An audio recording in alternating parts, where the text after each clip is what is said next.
clear yield rails. And by doing that, we can unlock this very clear use case of being able to stream yield to the stablecoin itself without impacting its composability. And so, to put it simply, now with our stablecoin, the USDV can earn yield in the wallet it sits without without rebasing, without drifting in value, and be fully composable in something like a DEX pool or DEX swap pool. Or someone who holds that in a treasury can just get streamed it directly in that treasury wallet without having to deal with lockups, cooldowns, etc. And now neobanks is another use case that's really important. Okay. But yeah, that's a long-winded explanation of what we're doing and where we differ. But happy to dive into the specifics. Yeah, no, so this is good. I want to try to fully grasp for myself and the audience here the prong token structure, and again, just dive into more about what you just mentioned here and what this means. So you're going to have the Solo token, which is going to launch.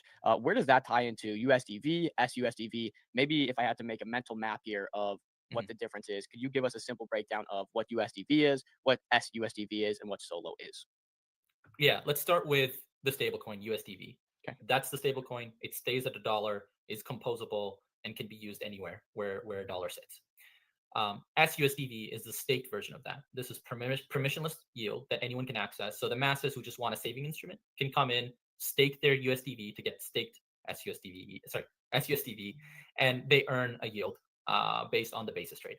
And then finally, so there these two tokens, and there's two payment rails here, or two rails that provide yield. So one yield is through this permissionless model that we're talking about for staked USDV, and the other is what we call yield as a service, in short, YAS. So YAS is the product. Yes. YAS is think of it more along the lines of B2B, but it's more of an opt-in service that anyone can tap into as a USDV holder. So this is where I was mentioning the example of an LP or a treasury or a neobank that can go to our site.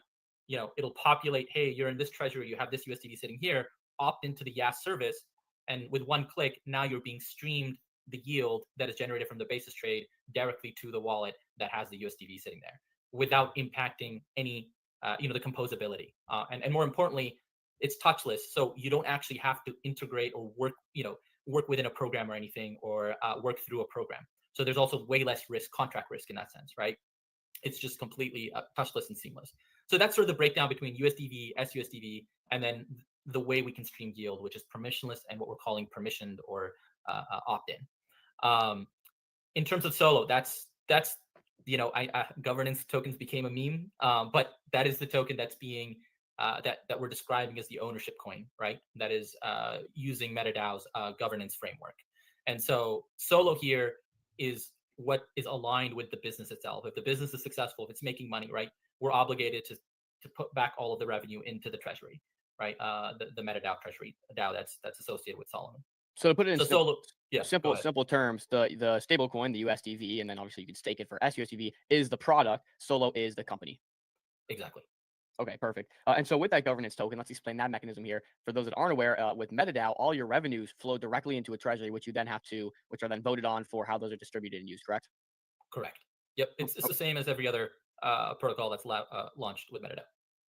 Okay, and what does some of that breakdown look like? Obviously, you're doing this raise, so you're going to have a treasury of $2 million at least. Do you have the option to select more or less if you'd like?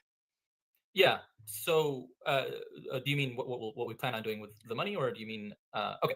Yeah, so after the raise, I think we outlined this pretty clearly in the ICO blogs post. We were actually very explicit about how the capital will be. Yes, you did. Right, so if you want to scroll down, and we can put it on the screen while we go down. Just hit that there's a specific link, ICO blog, sorry. If you hit that, ICO details. Okay. I do remember seeing that tweet. Yep, there it is. Sweet. The blog. Yeah, go to the bottom, and then you'll see a very clear minimum raise 2 million, how the sale works, and what happens right after. And then go down a little bit further. It's I think it's basically at the bottom. Sorry. It's all good. Plan use funds. There you go. So the 2 million is what allows us to be a lean startup, and it's bootstrapped, and that sort of covers runway for a year and a half to 2 years, and allows us to operate, right? But our target is to try to raise between 5 to 8, but I'll touch on that a little bit. But the 5 to 8, what that really does is allows us to scale and grow, right? like we're done building. Like the costs aren't associated with building. Now it's all about scaling. Mm. And building a stablecoin business is capital intensive. You need enough TVL and capital to actually just have a seat at the table. And so the first thing is obviously having enough liquidity within your primary pool, which is the USDC USDV pool, where people get into the system or how they buy the get into the stablecoin itself. So we need to have sufficient size there and be able to dynamically adjust those sizes. Then we need sufficient size for reserve. And then when we negotiate rates with sexes and venues, right, and custody providers, it's all dependent on how much capital we have, right? And that this allows us to get better rates. This means better yields, and then also like negotiate better terms. Things like potentially ADL exemptions, right? The larger you are, and obviously the transparency you provide in terms of what you're doing, these things can lead into us basically being able to run a better stablecoin project. And then the first thing that we can do is actually we can take that 5 to 8 and deploy it into our own basis strategy, right? And so we can start earning revenue day one. We can start earning money on our treasury day one. And we can use that for all sorts of things. One of the ideas that we have is to run a type of liquidity mining program where we can boost the yield for people who are coming and using the stablecoin product. And it's self-sustaining, right? We're only talking about the yield that's generated on the treasury. So those are some of the things we'll use the funds for. But the key thing is we've already built the product. We're using the funds to scale. So let's, I guess this was your plan to scale, but the question is, how can you scale, right? What's your number one thing in mind, top of mind? How do you really scale to be this massive USDC or this massive stablecoin conglomerate? Because you are competing against people like, USDC, Teller, big, extremely trusted, reputable brands. And you mentioned it's very capital intensive to do, compete with these people. Yeah. So I think first is I do think we're building a better product, right? I think we're building we're genuinely innovating here, right? And I'll touch on Yas to start with because I think that is the headline here. Yas is unlocking your ability to earn yield or make stables like over 150 billion of them productive, right? Something that has not been possible before. And I think the flywheel will take effect very quickly. So imagine an LP that exists today. Let's say they have USDT and they're providing liquidity for what's a project you guys like on Solana? MetaDAO. MetaDAO. Let's use Meta. So Meta, USDC pool, okay, a liquidity provider is providing liquidity there, right?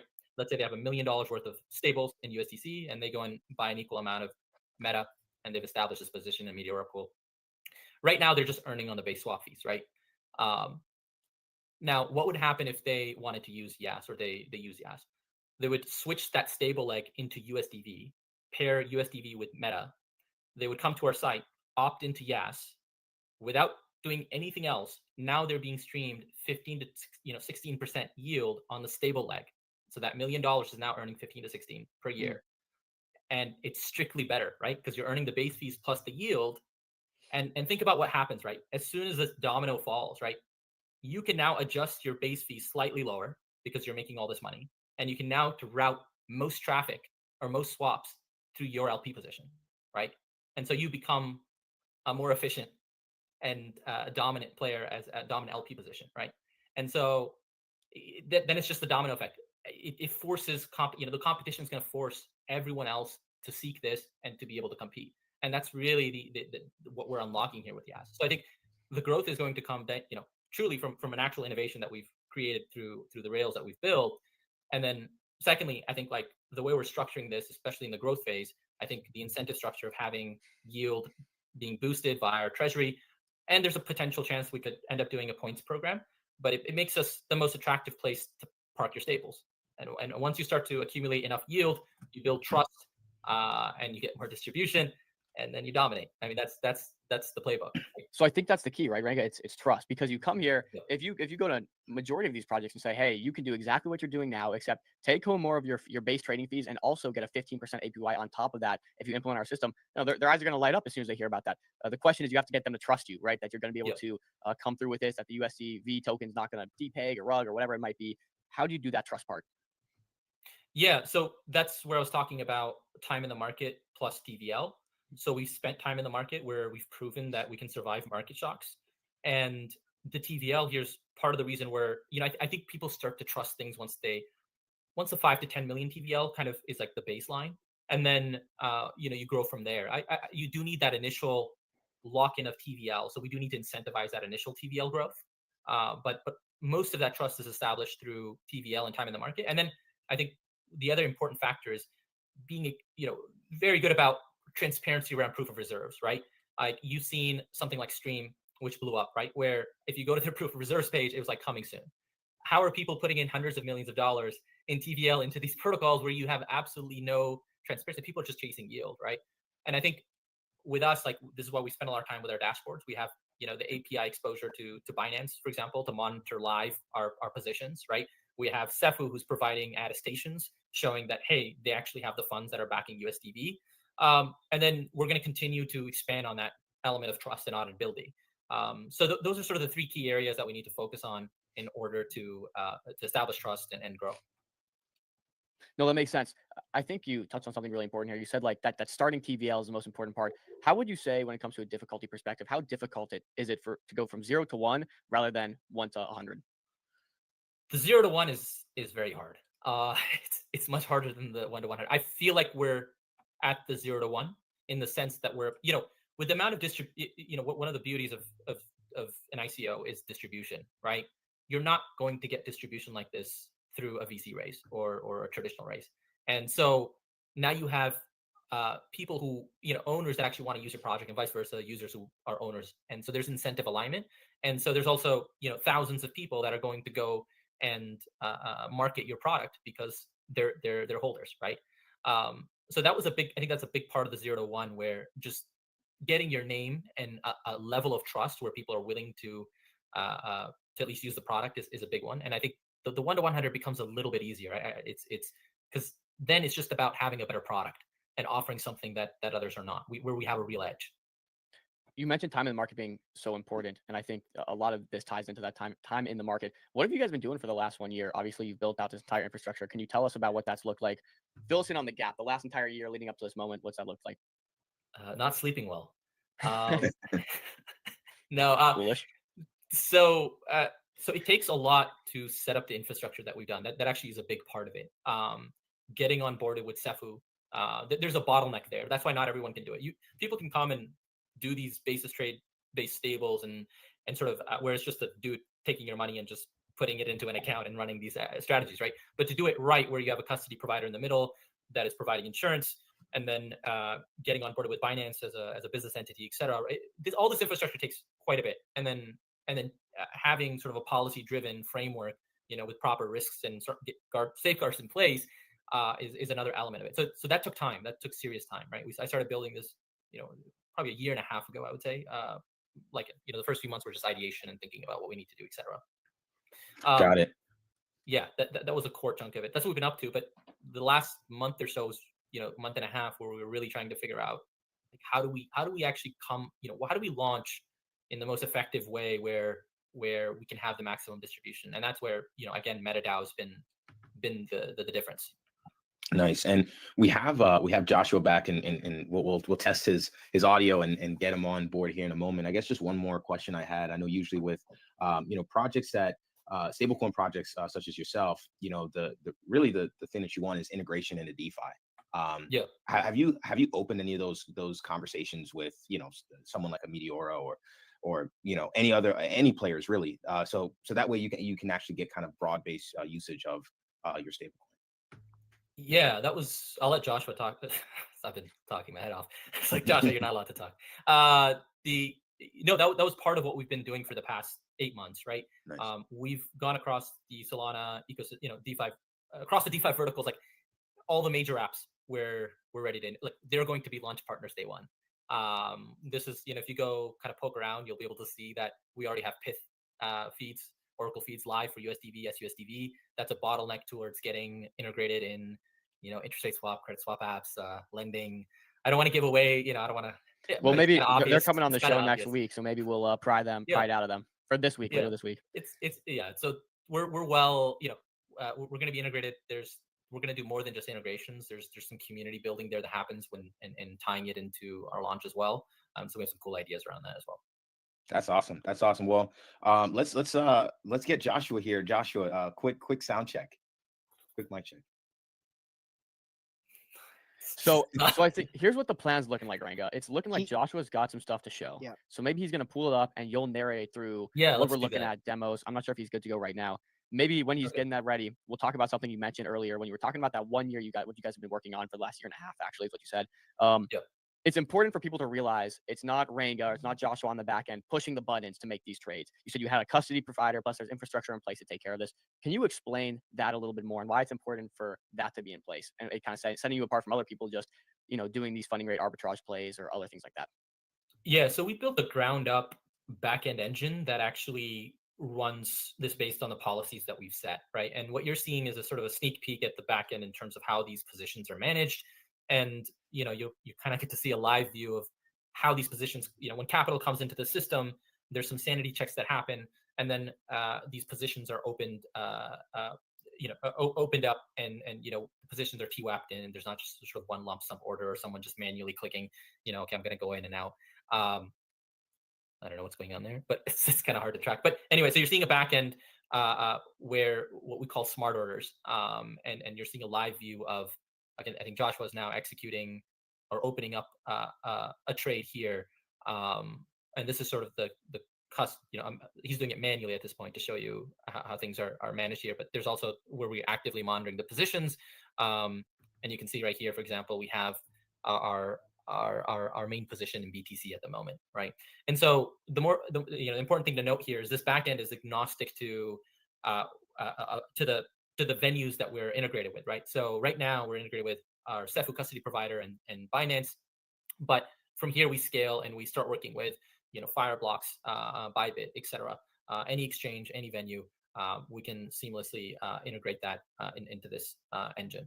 So I think, again, so the important part is it's not just, I'm going to take the money and then I'm going to go to Binance and then I'm going to open the strategy.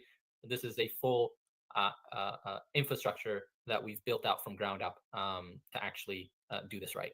This backend here is, I think this is, a lot of people are seeing this for the first time. Is this going to be viewable to the public? No. This is an exclusive. So this is the view that we have. This is not, so we expose some of this on the front end for transparency. So what's important, things like, the positions that are open, where the money sits, how much money is in the reserve, how much money is in Cefu. Those are things are all exposed, and we're going to make it verifiable and auditable. But this backend, no, this is not going to be, people will not have access to this in any way.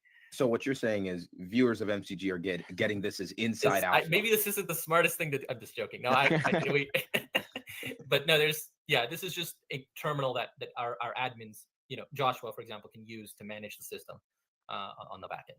So you mentioned transparency being top of mind. What is going to be transparent for the people to see? You can actually hop into Joshua, maybe just kind of, go to the dashboard page, for example. You can skip all that for now. Don't show them how much money you have.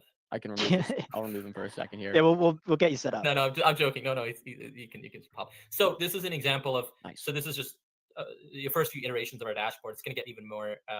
Like we're going to work with DeFi Llama as well for the. Nice. What we want to be able to do is expose have it be auditable, right? And so right now you're just seeing a direct. It's real time tracked in terms of what positions are held, how much money is there, where that money is, what positions are open. How much we're earning, and then if you go to, for example, distributions, right? So in our beta, we've distributed approximately 30,000 in yield, and you can actually track this on chain where each of these distributions were made. During the beta, we were distributing every couple of days, for example. Look at that, November 16th, $400 distribution, November 13th, $400 distribution, 11th, 581. Nice. Yeah. So this is what I meant about transparency, but this will evolve into something even greater with the launch. Can I ask about just like the exposure to the strategy? Is there a version, like if you unstake your USDV, are you unexposed to the strategy, or is it for if you hold USDV, you're exposed to the strategy regardless if you're staked or not? Yeah, if you hold USDV, you're exposed, and anyone who has USDV, SUSDV is exposed, and that's what I was mentioning about like Athena, for example, right? Like in Athena's case, both tokens is exposure to the strategy regardless, right? But only one party is getting paid yield. And that's why their stablecoin doesn't function as a stablecoin. It's just, it's sort of just an entry to the system. And what we're saying is we're making that side productive through, like yield as a service. And that's the key difference, right? We're changing the way the rails work there. in order to allow for that side to actually be productive. So you have to stake to get that yield service, and the stablecoin itself is unexposed to the volatility of the yield mechanism. No, I'm saying both the stablecoin and the staked version are exposed, right? Because the backing of the stablecoin is the basis trade, right? Or the assets we hold. And sorry, we're also doing T-bill integration. So when we're not exposed to the basis trade, we're holding T-bills and we're generating yield through that. But regardless of whether you're USDV or SUSDV, you're exposed no matter what, because that's what's actually allowing this stablecoin to exist, right? The backing of that. Well, one of your big selling points here was, look, we got through 10-10 just fine. We've been here for a year and a half. What does the risk level, what kind of tolerance do you think it would take to hold something like this? To quantify it, I'd say let's just make it as simple as possible. On a scale of 100, what risk level is this vault? I think it's the best risk-adjusted return. Like that's my opinion. I mean, I think, and I think you can also here where you can see Athena also survived this, the largest dislocation event, right? Like doing the exact same thing, and they held together. There's no losses. There's no negative impact towards their stable. To be fair, Circle depegged down to like 60 cents on the dollar when Silvergate Bank happened. So during like extreme market events and shocks, there's always a possibility for any stablecoin to depeg, right? Yeah.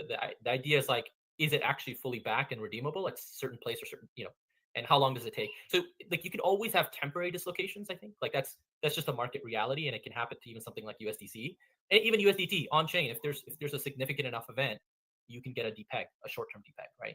So, but our goal is to have it that even if even something like that occurs, at the end of the day, it's actually redeemable for $1, right? There may be some market shocks where there's extreme volatility, where there's extreme demand that can cause that dislocation. Like that's temporary in the sense it's not real losses, or there's no realized loss. We have a community question. I want to get to this before we go any further. Why should one stake USDV if they can just use Yas? I don't know if we touched on that. Yeah. So with Yas, it's hard to scale Yas as a like everywhere across all DeFi. It's very difficult to do that.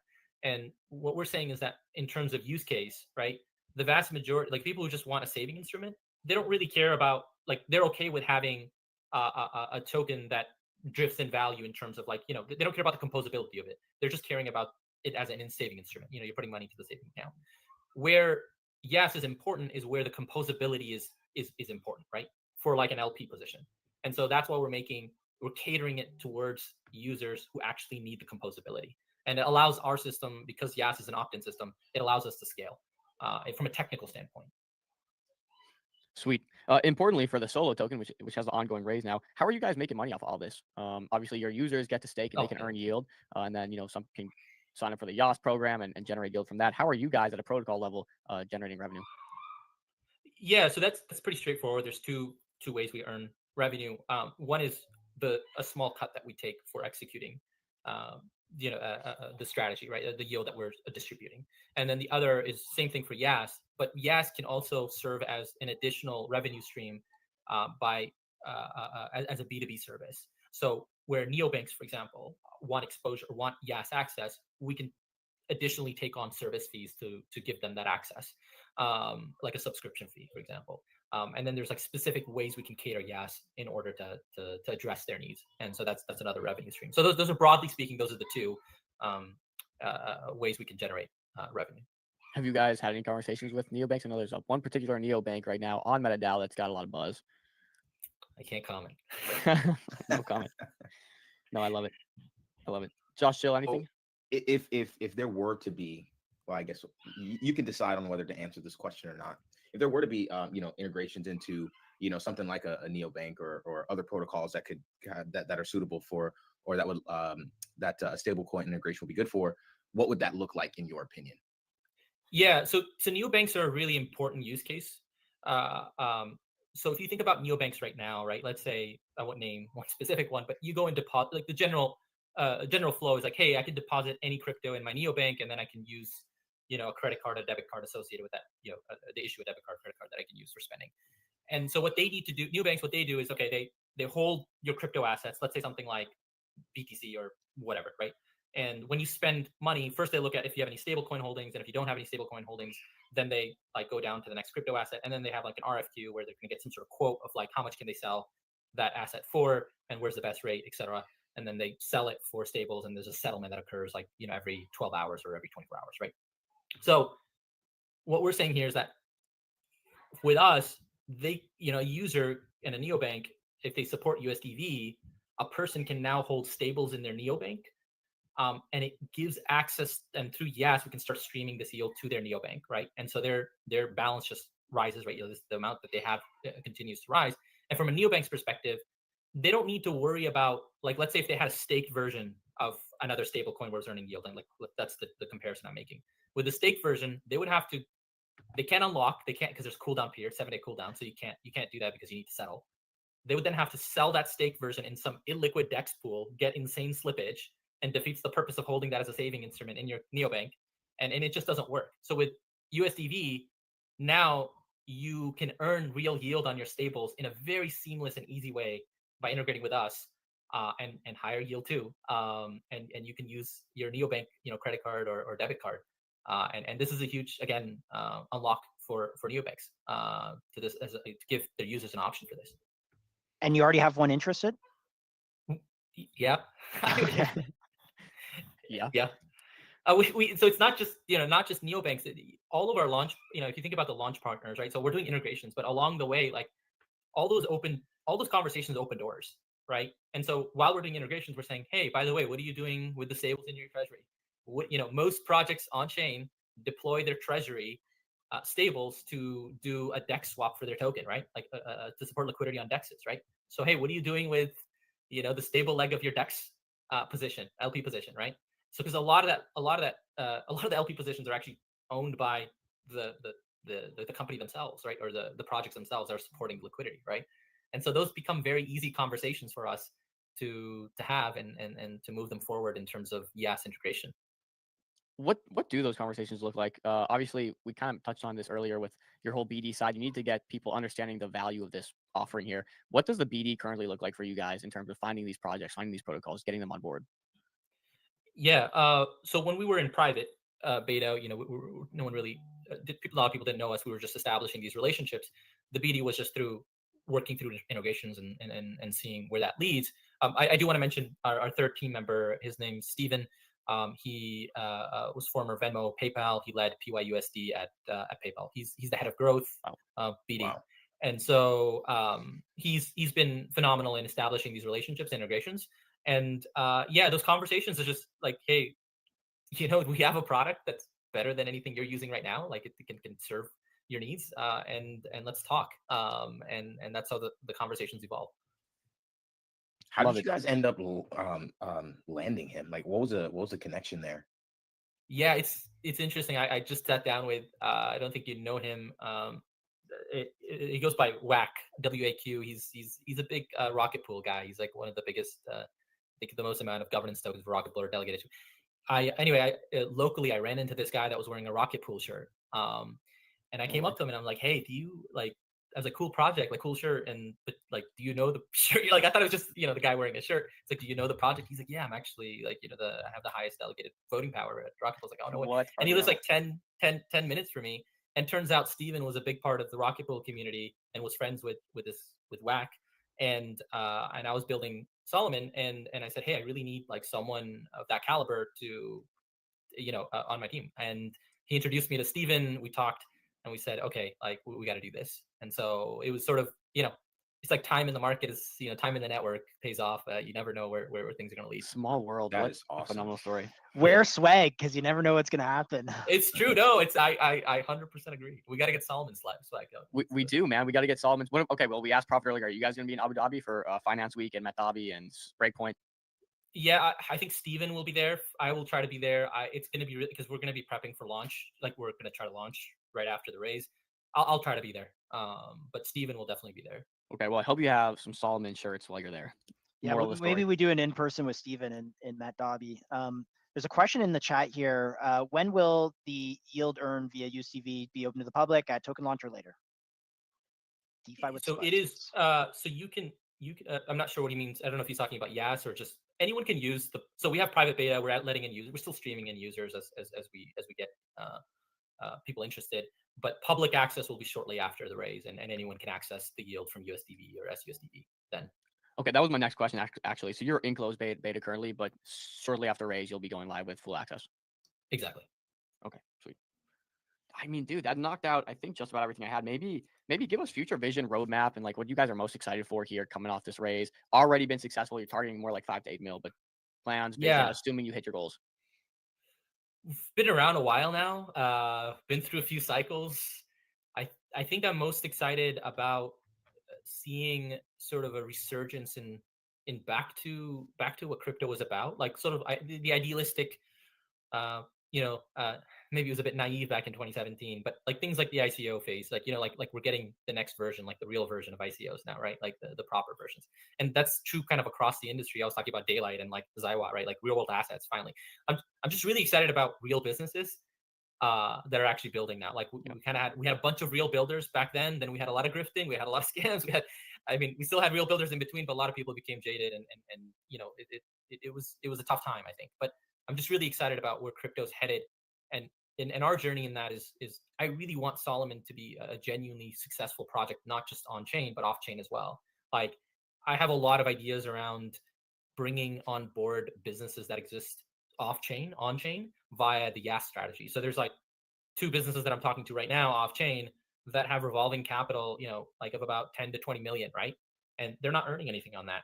And so, with something like a neobank, right, where we integrate and provide a business service where they hold that in, USDV, and then, they can give their company and the credit card they're using, the business credit card or spending happens through that neobank. Like that's the type of stuff that really excites me. So not just on-chain growth, but specifically bringing capital off, that's off-chain right now, on-chain or integrating on-chain. And so that's what I'm excited about. And I think in general, obviously, like I want our USDV to be the stablecoin that powers the financial markets on financial markets period on and off chain. Do you know of any stablecoin companies that are fully on chain right now, right? Or that people have the ability to invest in the actual company success of? Nothing off the top of my head. That's why I think this is so important. Like the ethos of crypto early on, maybe the cypherpunk dream was ownership of the rails, right? Ownership of the protocol, ownership of the apps, right? Like alignment. And this is what excites me about this race specifically. Right on, dude. Awesome conversation. I think this came at the perfect time. I mean, really, I think the stablecoin narrative meta just has been flooding the internet right now, flooding mainstream. I think Web 2 is really interested in it, just seeing how vital it is and really bringing people on chain and actually having that adoption. I don't think this could have came at a better time, especially with Bitcoin really at 91K right now. It shows the value in having stable yield, right? Officially, Bitcoin's up 0% on the year. It's probably actually down now since that post came out. If you were invested in Solomon or SUSDV, you'd be up probably more like 15. Well, our beta users earned somewhere around 25%. So interesting. Ranga, awesome.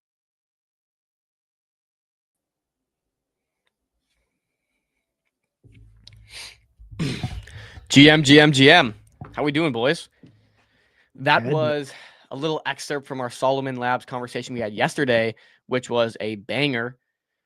Today, they're closing up on the raise. Maybe I'll share that screen because they're looking pretty good. Numbers. Let's do it.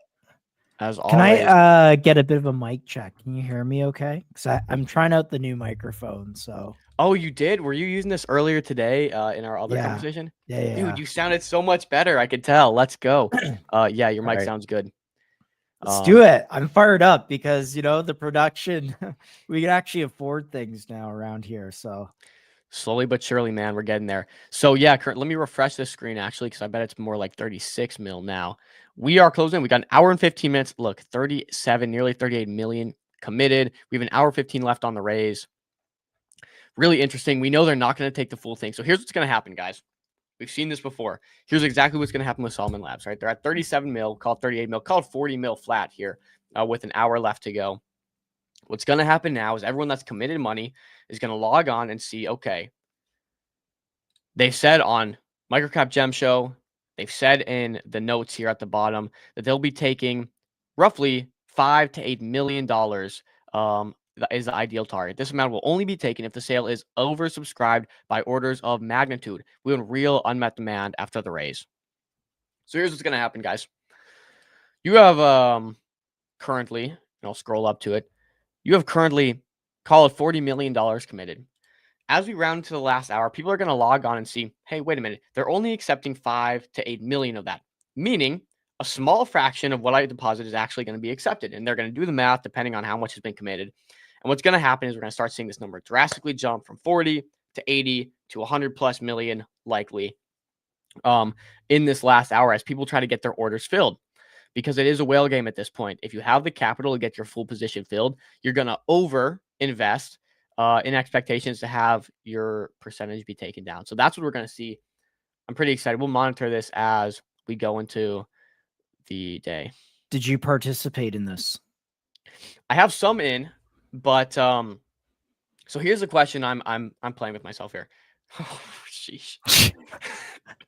You didn't have to react. You could have just let that, and move on to Oh the my next thing. goodness, guys. So here's what's going on. Yeah, I do have a percentage in, and I'll potentially add, depending on how focused I am during this stream, a little bit more depending on how fast this thing is rising to get a percentage filled. I'm gonna have to do the math on that. Also, though, if they accept more than 8 million, we could expect a sell-off from some people because, of course, the more they accept, the higher the starting market cap is, right? That's the caveat here. The more money they take, the higher the starting market cap is, meaning the less upside, perceived upside for investors, right? So you might see sell-offs depending on how much they take. We know they're going to take 5 to 8 million. I think if they take that, that's kind of what people are expecting. If they take more, we might get some sell-offs, in which case I'll probably add my full position into the sell-offs. Let's go over the risks. Here's how I look at Solomon Labs. I love the conversation. Let's go over the risks to reward here. I loved our conversation yesterday. I think the team is top tier. Like, it sounds like they know what they're doing. They've had experience in DeFi. Number one, so I do like the team.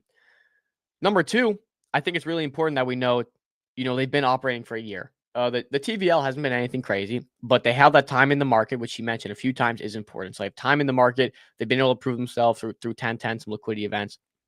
Number three, I think the narrative is massive. That's my the highest selling factor here is the narrative. Okay. Stable coins are massive. Everybody's talking about them. They're completely accelerating crypto as we know it. Government's talking about them. We're going to get better legislation for them. So I think the stable coin narrative and having a piece of actual equity and yield, perceived equity and yield in a company is important. I think it's very important because right now no one else offers that. The only way to get exposure to a stablecoin is either owning that USDC and then staking it for 3-4% on different DeFi yield exchanges, or you have to actually buy equity in the underlying companies, which is obviously, it's likely out of the 200 people that are on this call right now, none of you have access to that. Maybe there's a few stragglers. Those are your options. I think the opportunity for people to get a share in a stablecoin protocol is a big deal. And I think that's a big narrative that people are going to push, just like they pushed the own your own banking rails meta with Avicii. I think it's going to be own your own money with Solomon. Okay. So those are my general bull cases here. And I do think that's a strong bull case. Greetings, as well as like just the utility. It's not like a vaporware project. You have claims on that. You have claims on that treasury. Ultimately, it has to be voted and passed for what's done with that. But ask Viva CEO whether the Viva token represents equity in their Viva company, or is it just a crypto token that helps Bolivian people send money? It does not represent equity. It's just like a layer one, right? So if you want to use Solana to buy stuff or do transactions, you have to have Solana, right? It's good. I think Viva's more of a to that. currency play than anything. Yeah. But I don't hate that angle, by the way. That doesn't mean it's valueless. It just means there's different network effects. Yeah. I mean, if a percentage is going through buybacks from the ad exchange, I guess you could technically say, as long as that's a set percentage, you have some claim on equity to their company if they have a set percentage of revenue flowing from their ad exchange back in. Again, this company giving away equity it's a big ass. This is a multi-billion-dollar company. So yeah. You got to keep that. And the token's at 4 million market cap, right? Shout out to King's FTV. Mentality from YouTube. Love to see it. Always on YouTube, man. That's the guy. So let's say let's work out. So $8 million they take out. Let's say they take the max. What would the starting market cap be then? Yeah, I think the starting market cap would be slightly above or around that 8 million mark, if I am correct. I frankly should probably do more information and get more information and do some more research on that. But I'm pretty sure it'll be 20% allocated to MetaDAO, 80% nets to Solomon Dow Treasury. So there might be a 20% premium to seed. Again, this is for liquidity. Call it liquidity. So 20% for liquidity, which is going to be 20% of whatever they decide to take out. 80% to Solomon Dow. I would imagine starting. So the Solomon Dow are all the people that are putting in capital today. Correct. Yes. So theoretically, if let's say they do 8, that means the starting market cap is 10. Right. So they're theoretically valuing the actual business at like what, 0? Because it's Well, it's a backed flat by, raise. So the thing is, it's a 2 million minimum. So they're at least Yeah. valuing it at 2 million, right? 2 at million 8 million sufficient. raised. It is a 20 mil FDV. Okay, there we go. They sell 38%. Okay. Okay. Is that there in you go. is that in the docs somewhere? Sure it Maybe is. we should ask them yesterday this question, but Yeah. Yeah. So Okay. Someone's done their homework. Thank you, Crypto Cuba. Good to know. So 40% circulating, roughly 60% out of circulation, it seems. Use of target, yeah. So put treasury. So that's the TLDR. What are the downsides here? Okay, what are the downsides? I think the downsides are the obvious answer: strategy fails. Right, the strategy doesn't work, and again, that can go back into the pros where it's been tested, time in the market for over a year now. Okay, they did put out a tweet, and we can check that out in a second. So thank you, Crypto Cuba. So the downside here is strategy fails. You get a run on liquidity. The protocol implodes. Right, that's a big risk. I think I would say against that is, well, it hasn't happened in a year. We've had a very volatile year.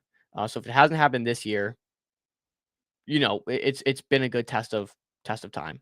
On the same note, though, we probably have runway for another year at least. So let's say this survives for at least another year. Maybe it implodes later. There's going to be some upside, hopefully, for investors.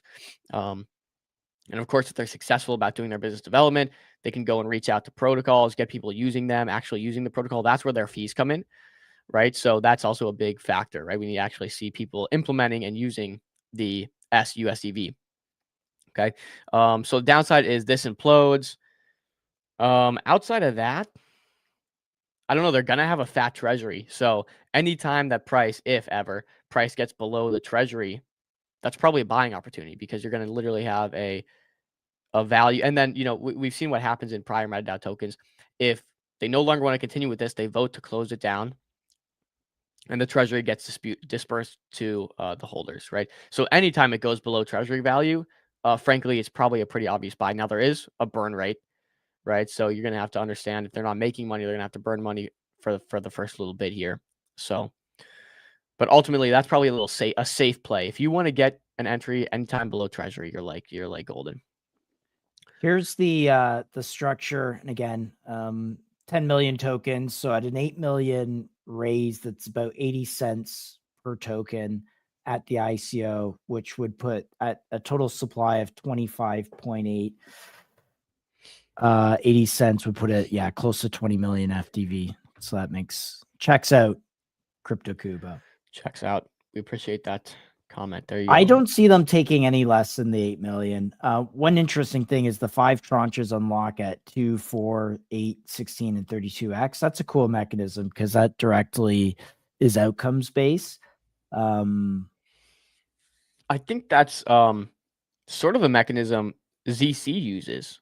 If you remember correctly from that interview, we use ZC, another Futarki based project. Yeah. And I'm not sure if the other MetaDAO projects have that in place. Again, things I should probably know. Yeah. But... yeah. The what's interesting here is this is pure growth, like growth marketing, like some sort of growth system, because the initial building of the system is already completed. And they just said it's just for scaling. I think you need 8 million to be a significant player. Like you really have to get these integrations to make this worth anything. You have to seed liquidity in a bunch of different spots, hence the liquidity mining piece. So yeah, they'll probably take that. I wouldn't think they'd maybe they take more. The only issue is, and I don't even mind them taking more. because he made a great point. This is a capital intensive business, stable coins. You're competing against, you're competing against behemoths, right? So you need Yeah. capital, frankly. I wouldn't mind them taking more. I could, however, see if they take more than they stated, the 5 to 8 mil, I could see some FUD around that just because anyone's going to FUD about anything. Don't think it's necessarily Yeah. valid FUD, but I could definitely see some FUD coming from that. Yeah. So maybe I'll do Cool. macro. Yeah, let's do it. We got 5 Wow, minutes. I left. almost clicked end stream accidentally. So let's not. There do we that. go. All right, Boom. Let's That's do it. quick macro. Yeah. All right, sweet. Let me share this tab. Boom. So guys, holy cow, we got to bounce. 1%. Have you seen that meme where it's like it's down candles lens 1%? We got 1% bounce in Bitcoin, guys. This is, oh man, look at this monthly candle. This equates to one of the worst months we've seen in a long time. If we close here in the next 12 days, down 25% from this peak of this candle. Let's see, I'm a little below that. Oh, it's only 16. Let me get it accurate. There we go. It would be Yeah. nice to have some market euphoria going into Met Dobby too. That would just be great. Yeah, dude. The speculation's been going rampant about Meteora implementing their flywheel on Met Dobby. I hope people don't get too in their heads about that. I really don't, because I don't want you guys to create self FUD over something that has not been even remotely confirmed by anyone. But here's Bitcoin. Obviously on a violent pullback. You know what I'm waiting for. I've been calling 90 for a long time. We hit 90. I wasn't calling 90 because I expected a bounce from 90. So like, let me not act like, oh, I was expecting this bounce. But I do think maybe we continue a little bit lower. But either way, we've achieved 90. It does look like the start of what the bear markets have looked like in the past. Don't think it is. I don't think it is. But that being said, we're finally feeling a little bit better today. Not looking much better, but Bitcoin is up 1%. Interestingly enough, though, Solana and Ethereum are outperforming, right? Solana's up 7%, Ethereum's up 3.5%. And again, Solana, man, this chart looks rough. I would love to see us hold these levels and just make another leg. I think this is a great, very strong zone. But man, this price action right here is brutal. So I hope we hold. I really don't know. I don't really know where I stand at the moment. But I will say it's clear that Solana and Ethereum and alts are outperforming Bitcoin. I don't even need to show you the alts themselves. I can just show you Bitcoin dominance, right? As you can see, this is our alt season. We've seen Bitcoin when alts take over and they dominate opposed to Bitcoin. That's kind of what we were expecting here. Might have to play this timeline out a little bit because we haven't seen that. But that being said, Bitcoin dominance is dropping. Interestingly enough, not the way I want to see Bitcoin dominance drop. I don't want to see Bitcoin going down and dominance going down, because that just means altcoins are outperforming in a bad market. I want to see Bitcoin going up or sideways and this Bitcoin dominance dropping ideally. So, but today we are seeing a Bitcoin dominance drop. Clearly alts are outperforming and by a wide margin. So interesting. Uniswap, again, they just turned on the fee switch. One of the ones that's holding up a bit better. Not doing anything crazy, but one to watch nonetheless. So there you go. I'd say that's a pretty good start to macro. Outside of that, we're rounding into our Cypher Labs discussion. But Josh, you want to say anything about macro? Any thoughts? I don't concerns? think so. The only thing to watch is these SOL ETFs that look like the real deal. These are the real ETF products. I know there were an ETF in market earlier that seemed a little more like a LARP from a group I'd never heard of. But I think these ETFs will do something for Solana PA. So I don't know, man. I feel like we're closer to a bottom than a top. Let's just say that. That's been my thesis. I was buying yesterday and pretty happy with it today, but yeah, sentiment's typically a pretty good indication of that. Although we can see the market, we have seen in the past that the market can remain. One sec, boys. 1 sec. I put out a tweet the other day, and it's a great quote. So I'll tell you. But we've seen for a while now, guys, that the market can definitely remain tricky longer than we can remain solvent. So you just have to prepare. So market will stay irrational longer than you can stay solvent. So typically when you see people panicking and selling, you know, that's a good indicator that the bottom might be near. But at the same time, the market can remain irrational longer than you can remain solvent. So you still have to pay attention, and you can't just be throwing money everywhere every time everyone else is panicking. But Yeah, maybe real quick, like notable strength, just looking at my charts, Met is one of them. Dupe is another. I So heard Pump got a nice bounce. yeah, Pump got a little bounce, but man, Pump's just been, getting dragged down, to be honest with you. But yeah, like I mean, Dupe looks phenomenal. It looks Dupe's really whole good. great. I'll tab over there in a sec. Here's a fear and greed index. We're still in that 15. And again, we've known in the past for extreme fear to mark bottoms in a bull market. Let's see. Extreme fear, I'll say right here, was April 9th, 2025. Let's see what Bitcoin was doing on April 9th, 2025. That is like 100% tariff days. Those are rough times. April 9th, the literal bottom. Yeah. Here. And that was I'll share this tab so you guys can see. Yeah. This is the bottom. This was April 9th, right? Which correlates directly to this right here being April 9th. We saw fear and greed at 15. We're at 15 today. We were at 10 yesterday. Okay. So I don't know. That's got to give you some kind of hope. It's got to give you some kind of hope. You know what? But this is also like, this is a fear and greed at 10 with no real breaking news, right? There's nothing like tariffs coming out. This is simply could be the DATS unwind going on. This drop, some people speculate that this Bitcoin drop has been the DATS just unwinding along with other things. So guys, we have Julian from Cypher up, but let me go through some relative strength real quick before we do that. Before we pull them up here. So I am looking. Doing a quick computer restart, so go for a few minutes. He's doing a computer restart? Yeah. Okay. All good. So we'll start with Matt, and I'll share this tab here. Let's start with Matt because they have been showing incredible strength.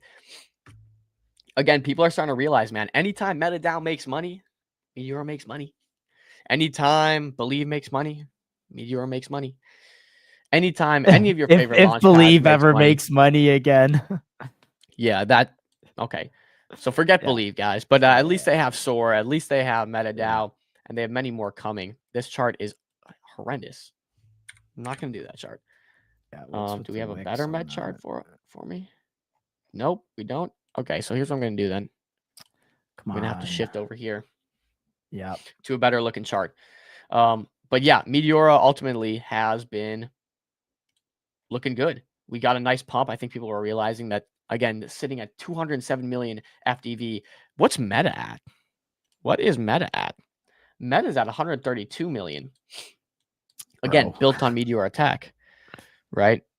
So just, I don't know, something to take note of. But let's go back. Yeah, so Met's looking pretty good. 207 mil. It has stabled out. I'd say in comparison to the market, remember, of course, you're looking for pumps, but all things considered, the market's been awful. And for the past 13 days, Meteor's held really stable, even pumped. From the lows, it's even up currently 31%. So this is one, I would say it should be valued similarly, more similar to like a pump fund than your local launch pad. That's for sure. So this is at 207 mil. Meteors want to keep an eye on, especially if they keep pumping out these high quality launch pads, especially as long as MetaDAO stays in business and cooking up these awesome launches. So Meteor is one. I'm just going to stay on Dex Screener because just do it. There's your pump on, or there's your little bounce on pump we were talking about. Again, that's, the golden box zone. I was looking for maybe a second addition to pump on. And you're right. From the bottom here at 0.027, it is up 13%. I mean, nothing crazy, but we are seeing some bounces here. There's been some FUD around pump. Some people are saying, they're doing $1 million in buy. Well, firstly, revenue's gone down. I think they did $850K in buybacks yesterday, which people were worried about. But people are also saying, hey guys, they're actually not buying back $1 million a day. They're saying they're buying back $1 million a day on paper and then going through another exchange and just selling off more. That's been the question. So maybe local bottom on pump, according to Chill, or maybe local bottom in general, according to Chill. Yeah, I Hopefully. think that was a general situation. Mm. Okay, a King's mentality, because you're a huge supporter of the show. Bought more ICM. We'll go dupe and then ICM, and then I think we'll go Cypher. Sure. Dupe's holding up great. Nothing more to it. They hit number 1 on the App Store, right? They got they got some shout outs from some big names, right? I think they had who's the guy working for Twitter now? He's an advisor for Dupe as well. Oh, no, he was like founder of Nikita. TikTok. Oh, Nikita Beer too. Hey, Nikita Beer gave a shout out. They brought on the guy that took TikTok from 0 to 100 mil users or downloads. Forget exactly what it is. And then they've been putting out some extremely high quality advertisements recently, Super Bowl level advertisements, and it's been bouncing nice. So yeah, Dupe showing incredible strength. Yeah. Happy that I have a massive position in Dupe. We were screaming at you guys, begging you guys, hands and knees. Buy Dupe. It's at 5 million. Why did you guys let it get below 5 million? Okay, 25. A little better. Fitcoin is also coming off a bump on this consumer crypto app talk. Fitcoin's kind of, held nicely in comparison. So we're liking that. ICM is, I think, the next project. Way down, starting to curl a little bit. Yeah, probably a good buy. Working very closely with Meteora. They'll probably incubate all the top projects from Pump Fun, Soar, along with any other launch pads that pop up. Yeah, this one is, I think, Catalyst heavy. So if there's 30 launches, they've only done one so far. OG Protocol hasn't gone live, but the other 29 are 29 potential catalysts. So gotta keep this on the radar. Okay, well let's be respectful of Julian. He is in the waiting room here, so we'll pull him up. Actually, I will pull up their Twitter as well. Hey Julian, what's up? Hey man, Welcome back. Clear. Yeah, you're coming through clear. Nice, thanks. I like I like the background, man. Looks like you're in a pretty nice, relaxing area. Early morning. Yeah. No, it's actually 2 p.m. here. 2 a.m. A.m. Sorry. Jeez. All good. Need to get used to the time difference. Bali. Oh, you're out in Bali. Very How do you cool. like Bali? Can you hear us, Julian?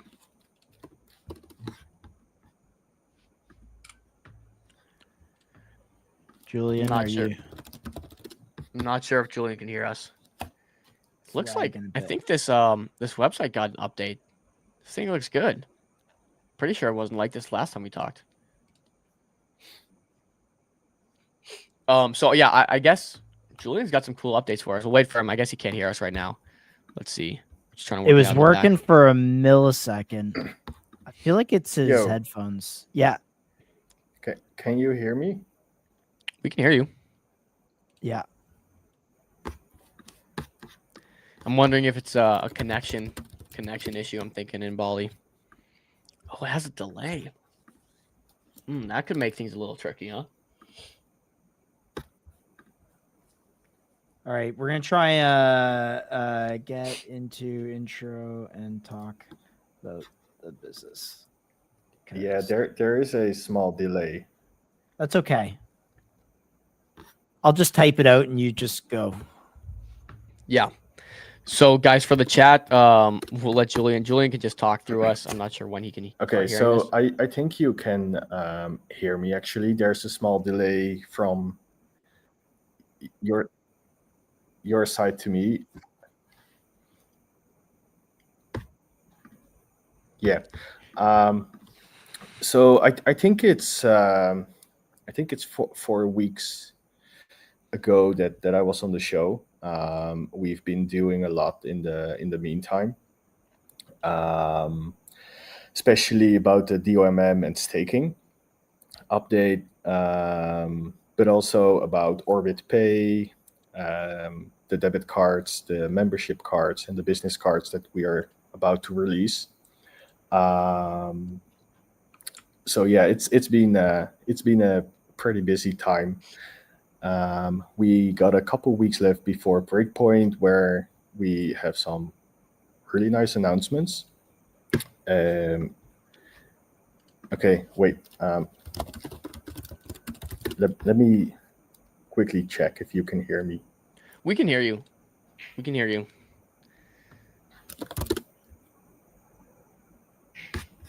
Okay, I'm thinking the yeah, delay so, is like a solid 20 Um, seconds. so yeah, I'm Julian, founder of Cypher, together with Ricardo. He's listening now. We are developing a security layer for Solana. We have had some pretty nice updates the past weeks. We have been releasing Proof of Cypher, which basically is a big mind map of the internet. We are currently mapping all websites, which is an ongoing process, which will be also included in the Orbit app.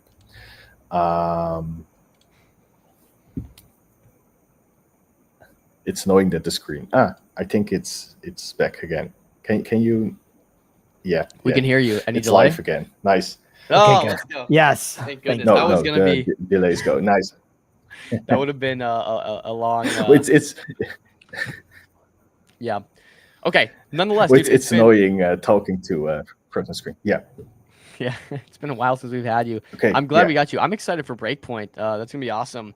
Can you give us any sneak peeks of what you guys are gonna be really revealing there and working on? Okay, so we are not going to release the app at Breakpoint due to audits, but we are in the process of auditing everything that we've been building this year. So from the security layer to Orbit Pay to the debit cards to the membership cards. It's been really busy weeks. There's been a lot happening within the company as well.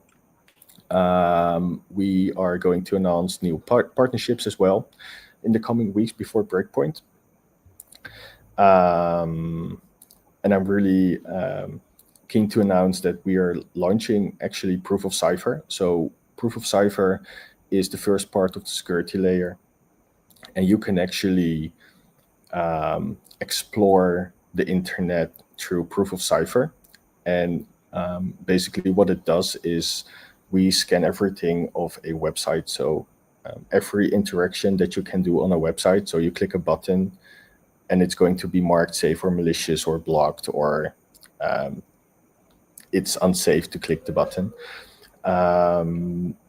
And everything of Proof of Cypher will be on the proof of history of Solana. So basically any explorer on Solana, it's public data. You can check whether a website is safe or malicious, or if there's any security issues on the website. So not every website is malicious, of course. But we are going to... How do you guys yeah. achieve that? Well, I've been a hacker for a couple years, like 12 years. So I've been playing around and testing that for the past year for Cypher. But there's a huge gap on the internet. Like we've got a lot of websites where you can check. We've got antivirus. We got a lot of tools to check if something is going to steal your data, money, crypto, whatever. But we don't have like a solid system or like a single source of truth. Thanks. And it's an open system. So like Cypher makes the first scan of a website. That's like the starting point. And then every time there's an update on the website, it basically makes a transaction on the Solana blockchain. So you got this whole transactional history of how a website is, how do you say that, performing. So is it safe? Is it fast? What can you like make more efficient on the website? What's missing on the website? What happens if I click this button? Like I've been having a lot of scammy websites in my DMs. And in the beginning, I was like, okay, system is not done yet. What happens if I click this button? Like, if I connect my wallet, is it actually going to drain me instantly, or download some malware? But this system is the first step in actually preventing that. For the audience and ourselves, could you please tell us just each of your product offerings, what you're working on, and why each is important? I know it's a little bit, but maybe just go through that list for us. Yeah. So it's a pretty big list because it's a complete ecosystem, and that's why it took like a lot of time to build all the MVPs. But we started off being a security company, so we saw a gap in the security part in Web3, but also in Web2. Like those two are heavily connected. So the security layer you won't see, like it just works in the back. You never see it. And the end goal is to have this app where you can just manage your crypto finances, where you can pay with crypto, where you can borrow and lend, earn passive income. So that's the end goal. And within the app, we got Orbit Earn, which basically is you buy and stake Cypher, like our native token, ecosystem token. And we share 15% of all profits of the complete ecosystem with the token stakers. So at this moment, it's not much. Like we have the token fees, which we share, but we have low volume at the moment because we're not really pushing the token yet. But in the near future, once we have the DOMM out, which will be in December, once we have Orbit Earn, the wallet, like 15% of the wallet profit, for example, goes to token stakers, which basically is if you use Cascard or Avicii, which I use too. Like I really like those products as well. So you guys are working on a card yourself, though, yeah? Yeah. So there will be an Orbit Pay card. We will have 4 cards. The first and I think most used card will be just the debit card. So you either send USDC, Solana, or Cypher to it, and you can pay anywhere. It's Visa. So Nice. anywhere they accept Visa, you can pay. It's the whole neobank meta that's going on right now. Nice. So yeah, the second product is the Orbit membership card, which basically is Visa as well, but you can connect that to any membership that you have. Easiest one is the gym. I think you just add it to Apple Pay and you can enter the gym if they have a system, like a card system, to enter the gym. Third one is the Orbit business card, which basically is the debit card but for business, like for companies. And you can connect that to a lot of other software, to like bookkeeping software. So you actually can have the business cards connected to like your company software. And how do these cards work? Does each card get their own wallet, and then everything kind of comes from the wallet? Yeah. Yeah, it basically is a Solana address in the back. It's like a burner address. So you send USDC to it, and it gets swapped for USD or whatever currency there is. Like you pay with. Yeah, so it's basically a wallet address, and you can make as many cards as you want. You can create. And like, for example, you want a card for groceries, you create a wallet card for groceries. But that part is all like the Visa debit card. That's like the system that's behind it. Has it become easier to convert and off ramp money into these cards maybe easier than it used to be? Because I remember like this was just a big thing a while ago, and now it seems like a lot of people are able to really achieve this. It's because of like regulations and licenses have become way easier to get. So there's a lot of banks actually offering these services because of the whole stablecoin. How do you say that? Like they regulated the whole stablecoin thing. So it's at the moment it's pretty easy to start such a company if you're legit, of course, because you need to show a lot of documentation and do your due diligence with them. But at the moment, it's quite easy to set up something like that. So when I do have a question, Julian. So that's one thing. The other, yeah. So it's lagging a bit, so bear with my question. Just I'll get it out. You started when you first came onto our show. Were you like a wallet app that you had in the browser, kind of like a Chrome extension that basically just made sure you weren't clicking on anything?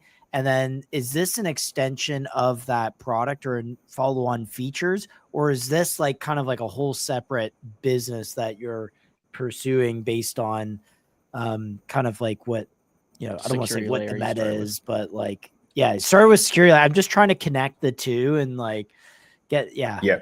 Okay. So like back in November last year, the whole idea was to fix the whole security gap. But on the other hand, we wanted to onboard like all the normies, all the retail people. We want to get out of the whole crypto circle that we currently have. Like if I go to the supermarket or to anywhere, I don't care where I can pay with fiat money or like with my bank card. I want to be able to pay with my crypto because I'm a crypto user. Of course. So that's what we've been pursuing, like as a crypto, like Ethereum, Solana, Bitcoin, whatever. Like anyone, like the whole cypherpunk people, we've always been pursuing paying with crypto. That's the whole idea behind it. And with all the regulations happening with security, it's been really hard to stay decentralized, to stay self-custody, to stay private. And that's something that we want to combine and bring back together into like the Orbit One app or the Cypher protocol. So basically it's all connected. So the end goal is an app where you manage all your finances. And behind that is a whole like banking grade security system, because we need that as like being your own custodian. You need such a system. So you can even think of it like an ultra secure neobank.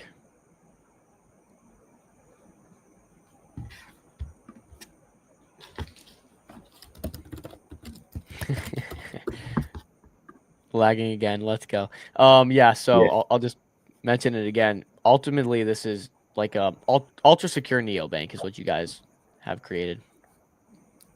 Yes. So we call it, I think if I need to call it in one sentence, it's secure private self-custody banking. So you are your own custodian. The problem being your own custodian is that you are also responsible for this whole security part, like writing down your seed phrase, remembering everything that's connected to being your own custodian, and we take on that whole system for you. But we don't like we don't process all your data. That's happening mostly on device, and that's where proof of cipher came in, is that we needed that single source of truth where our system can always check if something is safe or malicious. or like if the interaction is safe, without actually using user data to check. So like all the user data stays on device. So you manage your own data, you manage your own finances, but the security system is keeping you safe, like around that. And to answer your question, we have the extension. That's like the first thing that I was working on and testing. But And that was a the- Chrome extension. that was a Chrome extension. Got it. But And there's what was also your user numbers on that? Like when you're doing the Chrome extension, were you seeing good traction with that, or was it just the product market fit wasn't quite there? And you think that adding this kind of neobanking thing is also, of course, it's parallel. I think it is like complementary. But is that where you're seeing kind of the real day-to-day traction? yeah. So like as I said before, it's connected. So being your own custodian, you need the security part. We don't have users at the moment because we haven't launched officially, because we're in the middle of like the whole auditing process, and it's about I think the whole system is about 300K lines of code, which is all interconnected. So it's like the audits are pretty heavy. But we are launching soon. It's not gonna take months from now. It's pretty close. So we will release like products on their own. For example, the DOMM and staking and the security part, POC, so people can actually test it. Right. And so people think of this kind of ecosystem as like a sandbox where I put my money in the sandbox and then it's more secure as long as I'm in that sandbox of products using it. Right. Okay. Yeah. Even if like, okay, so I understand that. So app got it and Chrome extension got it. That secures my browser. When I'm on my phone using the app, I'm secure doing that. If I download a virus like elsewhere on my computer, I guess it'll notify me, hey, don't download that from my email, right? No, it you will actually not even see the like the message. It will just really? like the system will block it. You won't even see it. Wow. Okay. Interesting. So there is no there is no like if you see the message, you can potentially still click on the button to so we just made a decision to just block everything that's gonna Does it ever make mistakes in blocking things? Does it ever block things that shouldn't? Okay, so there's two parts to that one.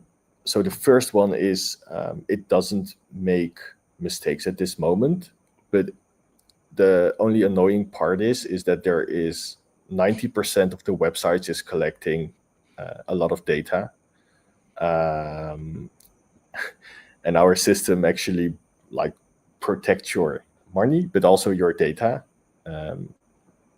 So from the advertisers, keep those spying eyes on you or off you. Yeah, no, but it actually one thing in Proof of Cipher, and that's going to be visible on every Explorer as well, is we map exactly what data a site is collecting through which like third parties.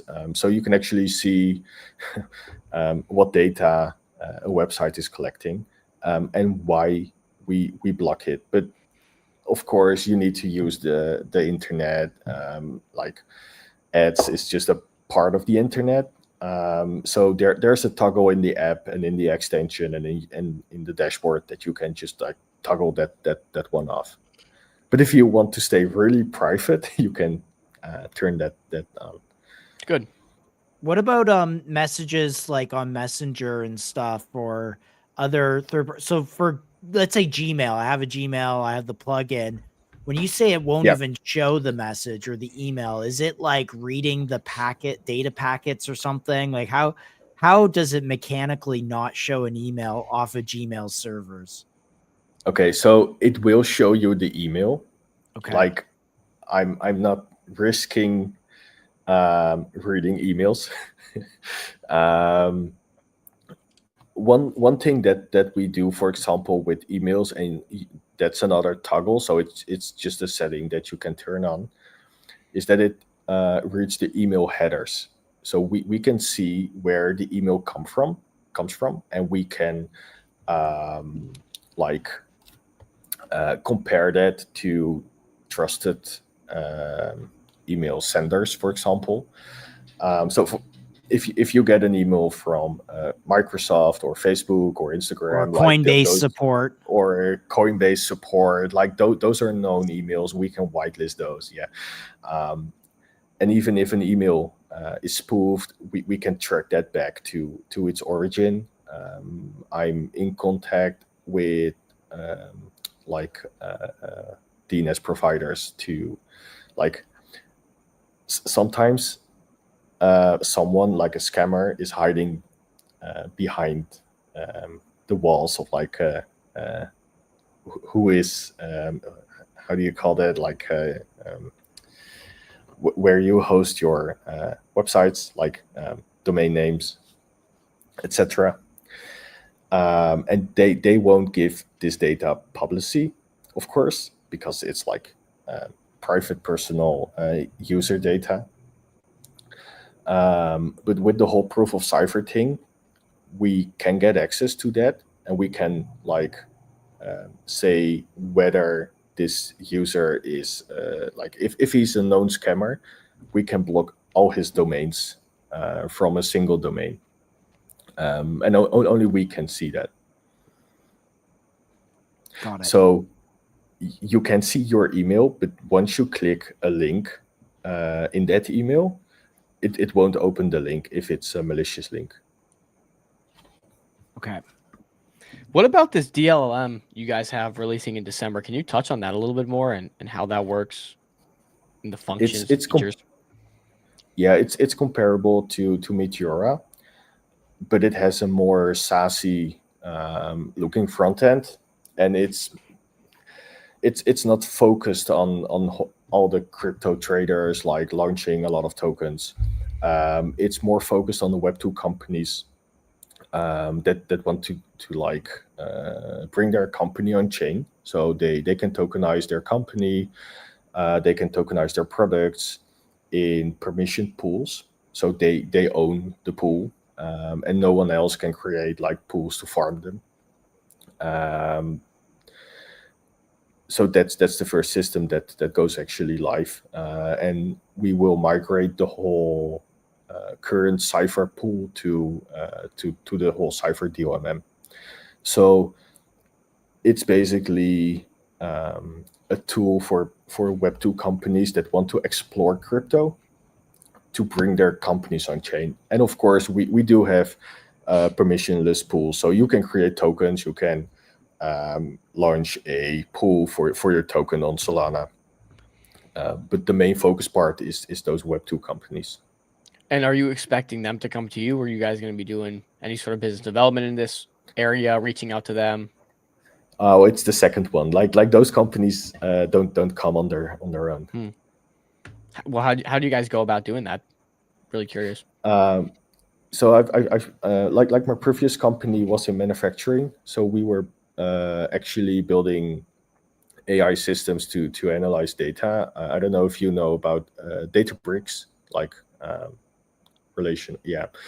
So basically, what we did was we built Databricks, but way faster.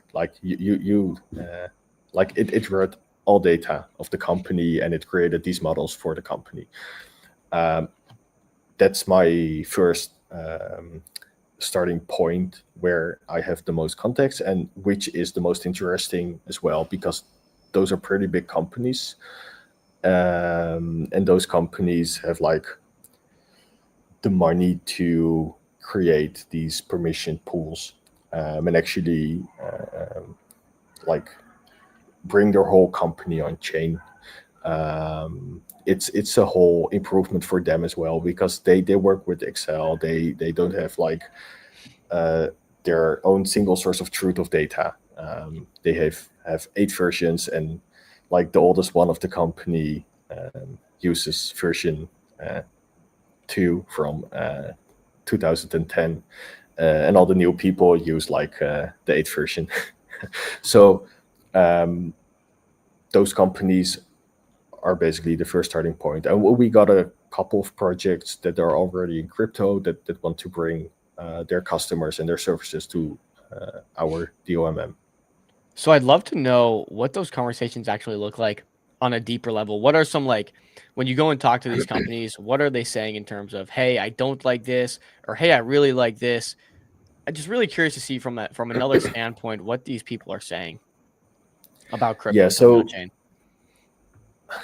I I try to talk not too much about crypto to these companies, because they're all scared about crypto. Like they all think it's a scam. Yeah. But once you explain how a DOMM works, how they can make money on it without actually selling tokens or like managing the whole thing, because it just runs on its own. They're pretty interested. For example, Meteora, if I make the if I compare to Meteora, they do 15% on the permissionless pools and 20% on the permission pools, depending on how you set them up.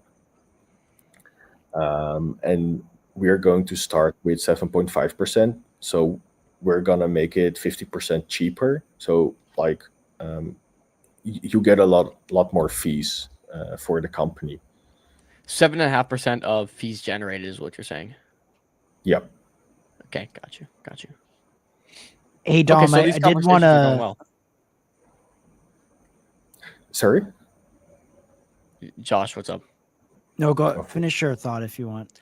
No, my thought was pretty much over there, but just interested. So these conversations are generally being well received under the context you just talk about, basically improving their current rails and kind of keeping the whole crypto aspect out of it.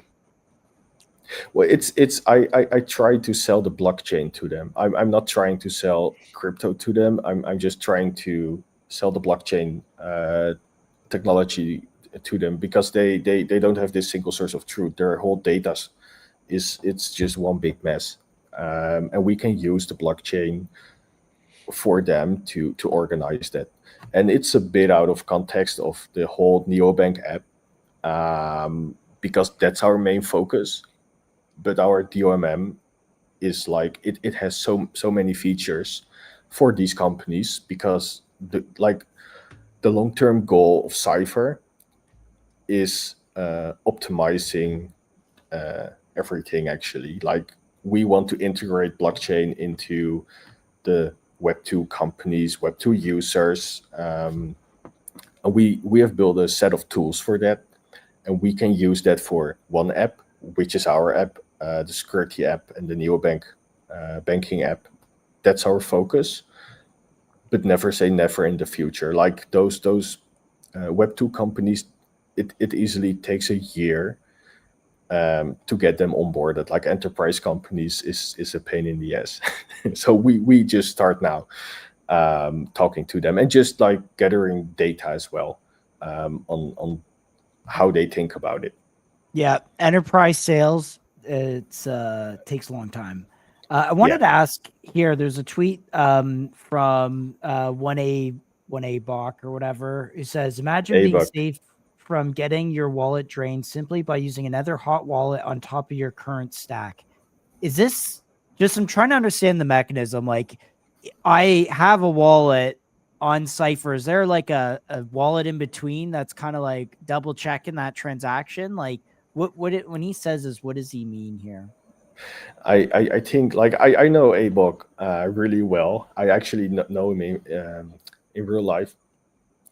Nice. But but the whole thing is that the anti-drain system, we're going to open source 80% of that, so anyone can use that. And it's gonna be plug and play integration. So for example, if Phantom, for I don't know, they want to use our anti-drain, and we have proven that the system works, they can actually pretty easy just integrate the anti-drain, and nothing changes on the Phantom side, but they are way more protected than now. So I think that's what he meant with the tweet. Okay, got it.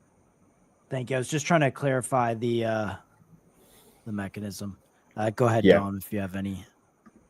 Yeah, no, I think again, we've gotten a good general idea, and I want to really focus on what you guys are working on currently. I know you have a lot coming. You said Breakpoint is going to be a big, you got a big month ahead of you. December, Breakpoint, some cool releases coming up. Maybe just give us some hints as to what you guys are focused on right now in the lab, cooking up, and what we can expect for Breakpoint around that time. Yeah, so from the start of the company, I've been saying I don't want venture capital in, especially not for the token. Like we're completely self-funded, with, of course, like in the beginning, some friends and family, and but we don't have any angel investors or venture capital.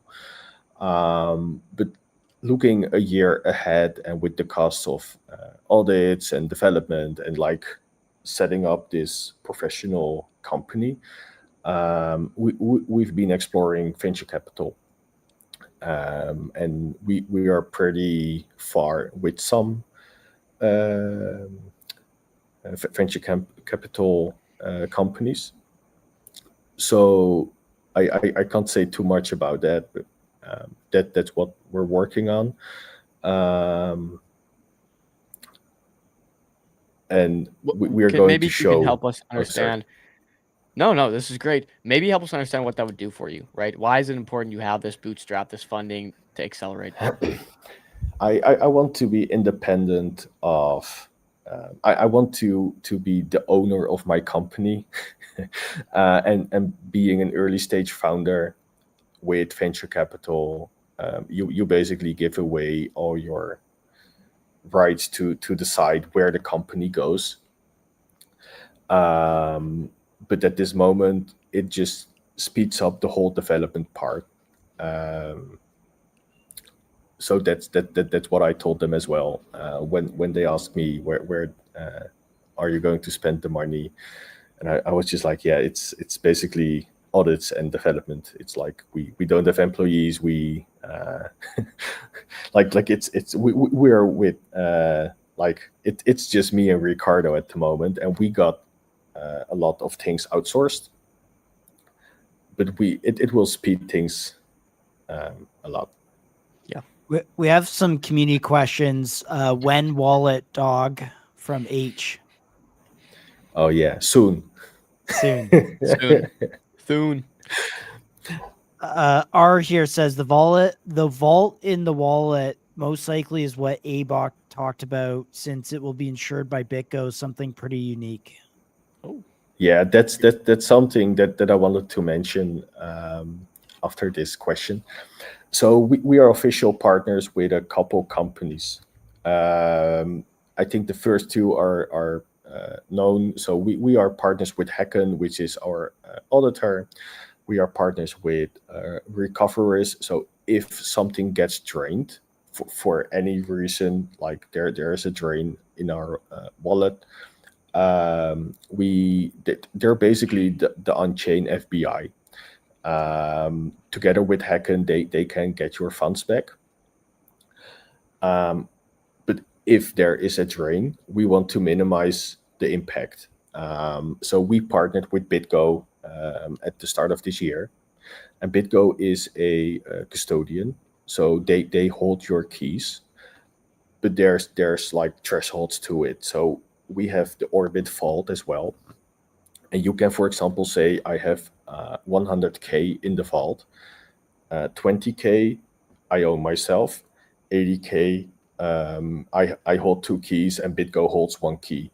So if I want to do something with this 80K, BitGo needs to co-sign to release the money. And it's still your money. It's not a centralized exchange. They can't freeze your funds. It's just that they check if you are really the person that's signing the transaction. So BitGo has been really in the back because they went public I think 2 weeks ago. So they were pretty busy. But we will see a lot more content on Twitter and LinkedIn combining Cypher and BitGo. When you say they went public, you mean like they got listed on an exchange? Like No, a publicly traded exchange? Yeah, so they're actually on the stock market. It's a public tradable company now. What market do you know? I think they're on the NASDAQ. Oh wow, that's awesome. Good for them. Yeah. Wow, so they're almost like an insurance layer that you guys have. It's just in case. So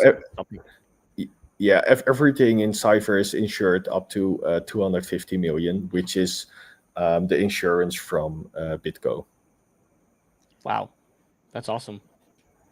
Definitely an extra layer of security and protection that, I don't know, me as a user personally, like that's the stuff you kind of, the benefits of holding something in Coinbase or some of these sexes is you do have that like insurance if, you were to lose some of that money. And it's nice to know that I can do that in a more decentralized way. So it's pretty cool. Yeah. So, I think very interesting conversation. Julian, I remember the first time you're on, I was still trying to wrap my head around all the things that you're doing. I see this has continued to evolve. So hats off to you. When you secure venture funding, I think that'll be a big unlock for the project because it kind of de-risks and provides capital to do things. Maybe just the token itself, reiterate how the token launched and what does the token represent today? That's maybe something that I can say. So like we have launched the token 7 weeks back, if I remember correctly, and the token Okay, so initially the token is for community building and profit sharing, and we wanted to use like the proof of stake to distribute the fees from our profits to the holders that stake their token. So 4 weeks ago, Bybit came up with their new system. They got the license in the MRH to actually tokenize. How do you say that? Like shares, company shares. So a part of Cypher, like the company Cypher, will be tokenized, and that will be represented by the Cypher token. What is that? I'm hearing in the background. Is that some kind of like parrot? No, it's a gecko. No way. Oh, That's really? what gecko That's sounds like. Crazy. Oh yeah, it's like we got like, I think I got like 7 in the garden. That's awesome, dude. It's But always I do want to it's go always to in Bali. the. Oh yeah, you definitely should go to Bali. It seems so fun, dude. It's awesome. Yeah, it is like I'm driving around like all day on my scooter to like from co-working spot to co-working spot. Yeah. That's just all the digital nomads just go to Bali these days. Yeah, but there's a lot of shitty influencers around here. Yeah, you need to yeah. I can believe that. You'll know MCG is washed when we show up in Bali. We'll just be like, yeah, one of the shitty influencers, I guess. Yeah. Maybe No, just for a little they're trip. Yeah. yeah. Yeah. But yeah, I think that's the most alpha that I can share for now is the that we are working on tokenizing a part of the equity in the company. People need to understand that there is heavy due diligence to that part. That's really interesting. So you're raising venture, but also you're going to kind of make, I mean, you're gonna make some equity factors available for your token, which is really fascinating. That's really cool. I want to, once that happens, you got to come back on the show and talk about that a bit more. Yeah. Well, it's crypto, and crypto is decentralized. So, like, I'm also putting a lot of effort in this company, Ricardo as well. So we want to stay like we want to keep ownership on the company. Sure. But I think it's important to do things like this in crypto companies. And so to clarify the equity aspect, would that be one of the utilities of the token is actual equity? Would there still be buybacks going into it, or would it be no more buybacks? Oh just yeah. equity? Oh no. There will be buybacks. Like there will be this whole system supporting the token, and we're going to end the live stream soon. But like maybe to end the whole buyback system will be implemented, but Cypher is being built for a bear market. So you need to keep in mind, like everything goes down, but this whole ecosystem is focused on security and banking. It will make money, whatever it is. It's a bull market, it's a bear market. It will make money, and people will have this passive income stream. Bullish. I love that. We need some bear market protection, especially now as the markets just beat us down. Oh yeah.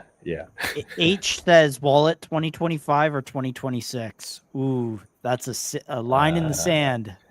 Oh yeah. No, I'm not gonna answer that one today. Okay. It just I don't Sorry, even H. understand. You have two people working on this. You said you've outsourced a bunch, but you guys are working on a DLM. You're working on these, payment cards. You're working on the app that's coming. Like, there's just a lot. Like, there's a ton going on. I don't even understand how you guys can. Well, I don't know. I've like been coding a lot in my life. I actually built the whole DOMM in 3 days. Wow. And Hacken was doing the audit, and they were like, "The fuck is this guy doing? Like, building this whole thing? Like, they normally spend like 2 months to build an MVP. And to be honest, like the DOMM wasn't perfect. So we hired Boosty Labs to like wrap everything up, and so I have my hands free to do all the due diligence and the neobanking stuff now. If you ain't Dutch, you ain't much. That's so funny.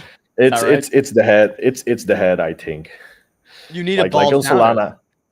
You need a bald founder on Solana. Yeah. Yeah. Oh man, somewhere 400 years ago, I have some Dutch German in me as well, but I'm not that cool.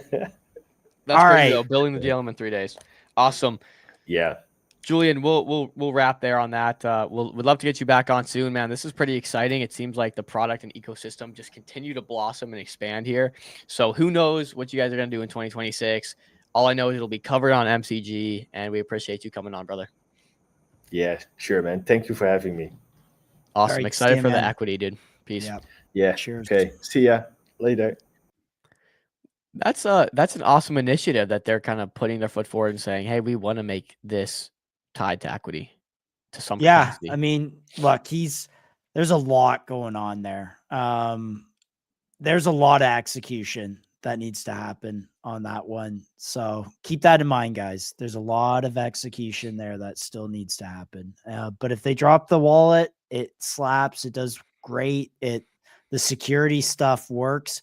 I mean, the market will price that accordingly. If they start adding users and real money on their platform, it will do well. But yeah, they gotta execute that for sure. 100 million bucks. What's the number? 100 million bucks with 6 minutes left. Sheesh. Yeah, that's a good Nice. raise. That's a good raise. That's a wild raise. Yeah. I mean, it ironically said it right before the show. We said, hey, there's an hour and 30 minutes left. This is at 30 mil. It's probably likely it gets to 100, 120. So, like, are you able to sell your thing? So you put your money in. Can you pull it out? That's a great question. That's a great. I think that should be a feature. If it's not, I'd have I have to check with 6 minutes. So I'm not even gonna fit. I'm not even gonna try fiddling with it. I'm just gonna Fiddle with it. leave it. But maybe the next time I'll try that. It's very interesting.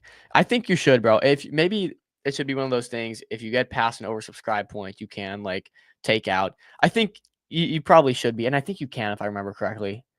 I think you can. Because this determines the higher this goes, the more they can take. The more they can take, the higher the market cap starts off. And so some people aren't going to be interested Yeah. at certain levels. So I would imagine that's a yes. But can't I confirm. would like to maybe do a little CPT segment because last week they dropped, was it Friday? I think they dropped, or over the weekend they dropped some artifacts, and I'd love to explore that a little bit. Yeah, Patrick just made a tweet too as we were live. Yeah, let's do a CPT segment, Dread. 145.22, buddy. Clip There we that. go. I'll let you take this. You put out a pretty cool tweet the other day talking about some of those artifacts, but I will share Patrick's Twitter. What a Go for it. beast, man. And you can just narrate through this. 15 minutes ago, we put this out. I've been an Can you entrepreneur zoom it since I in? was in school. Yes, I can. I've been an entrepreneur since I was at school, and my last 30 years in business, one lesson I cannot forget is the importance of decision making. In business, you have to move fast and be aligned and adaptable, but you pay the highest price when rushing decisions. The key factor in life, as well as the business, is timing. Okay. So there's nothing really there on CPT, but I think it obviously all plays a role. This was cool. I'm not sure if you saw this. This was them. Business is like life, 24/7. We never stop, even during weekends. Starting our tech production to scale requires the right manufacturing partners. So I flew to New Hampshire over the weekend to meet a team who will help us build some core components. Excited for what is ahead. One thing I noticed from this tweet is this little plaque right here. 1 billion devices manufactured 2012 through 2024. Wild. Semiconductor devices. Yeah, this is a real business and you have equity in it. Josh, we have equity in this company. Oh my goodness, it's amazing. I am loving it. I will show the SOAR platform real quick here. This here is, you'll see artifacts at the bottom. So this is where the companies will drop basically like I guess upload documents for disclosures here. There's the deck, which I have not downloaded yet, but I did look through this. So I wanted to show this because I thought this was pretty cool. So this is their contactless power transfer. Now, some of the initial feedback around Impulsor is like, oh, it's not possible. There's no way that you could have such a wild, technology be real.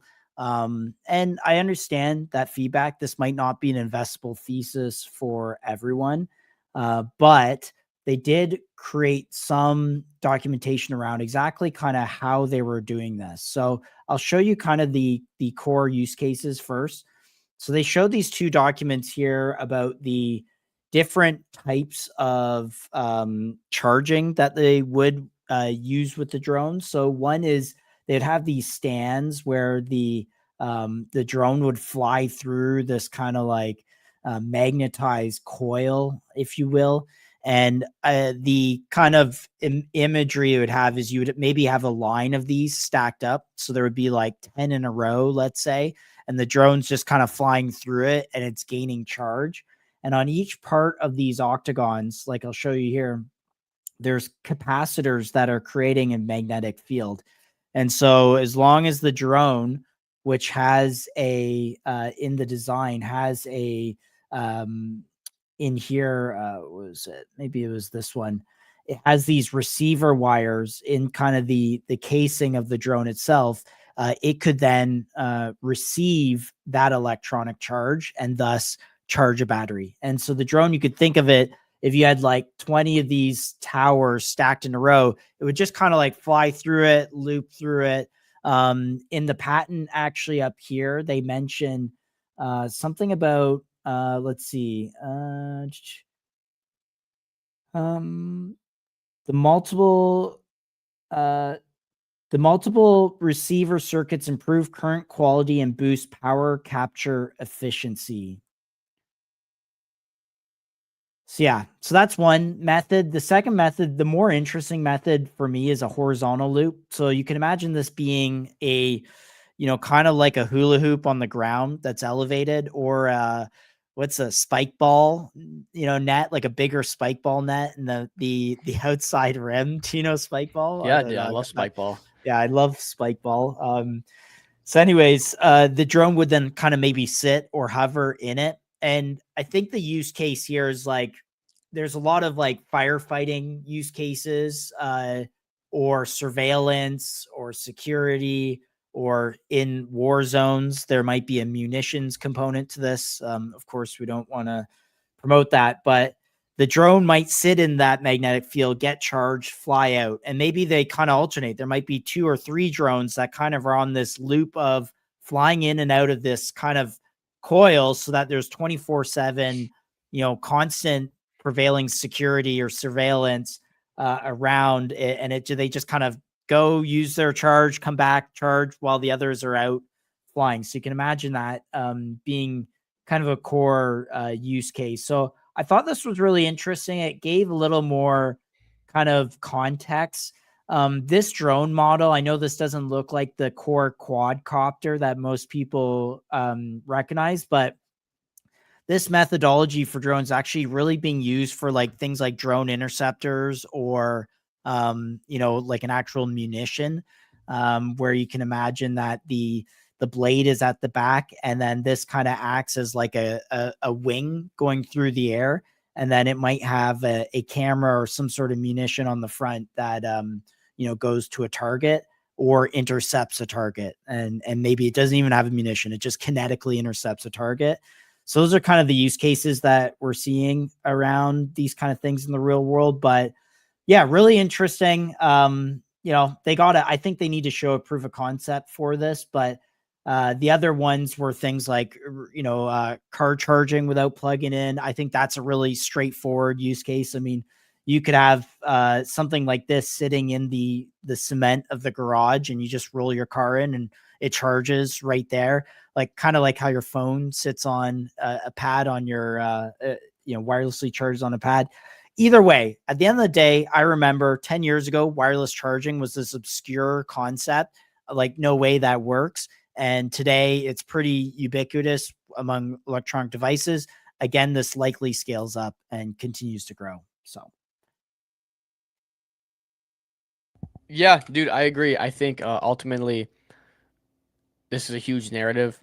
We don't promote war or any of that stuff. At the end of the day, war is a narrative, and it's a very lucrative business. And, this is somewhat of an angle on that as well, right? Just like, Lockheed Martin or some of these bigger defense companies,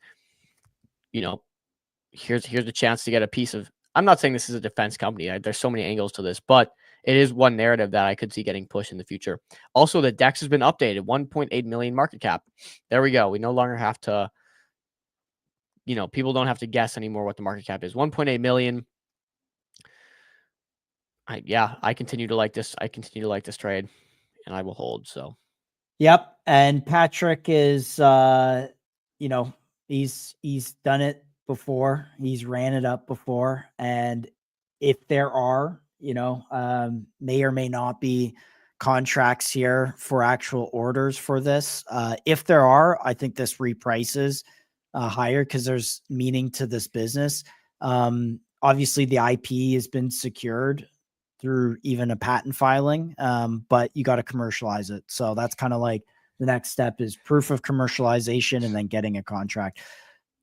You have Dupe, and I actually wanted to cover some of Dupe's marketing videos. Could we do a proper Dupe segment here? Yeah, let's do it. Also, though, last thoughts on CPT. I think all I need to do is show some numbers, show some information.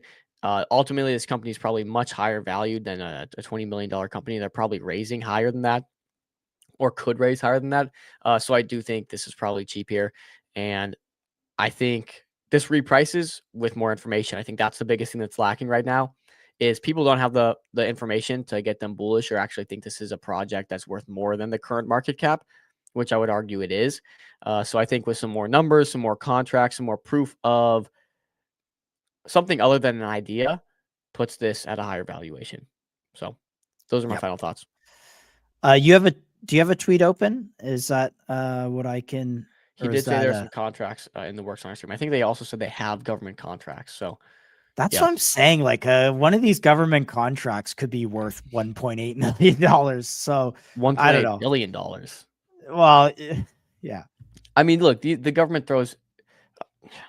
Now, this is not Lockheed, right? This is not some of these defense companies, but billion-dollar contracts are not uncommon in this business, guys. No, not uncommon. And there's actually, interestingly, there was some sort of scandal in the Ukrainian government where it was like $100 million was skimmed off the top for some contract thing that you had to pay someone off to talk to the national energy, procurement people. And it was just these like $100 million in that industry is thrown around like it's Yeah, the fact whatever. that someone thought they could get away with just skimming 100 mil off the top like that, it shows the amount of money that's being thrown around, dude. Yeah.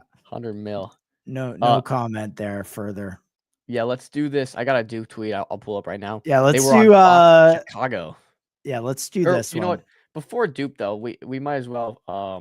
The Solomon Labs raise just closed. Oh yeah, you want to finish that? Yeah, we might as well finish that segment off. So Solo just closed. It'll be listing in an hour. We can see. The ICO is officially closed. To more commits, Solomon's ownership coin will go live in 1 hour at 19:30. Also going to be 2:30. EST. You'll be able to claim the token and refund on MetaDAO's website. Details on the cap and initial launch price will be released in 30 minutes. So we'll get more details on launch price and all that stuff here pretty soon. We'll hang around for that too. I think that's reasonable. Sure. Further details there. Last tweet. $102 million raised. Again, we see this every time.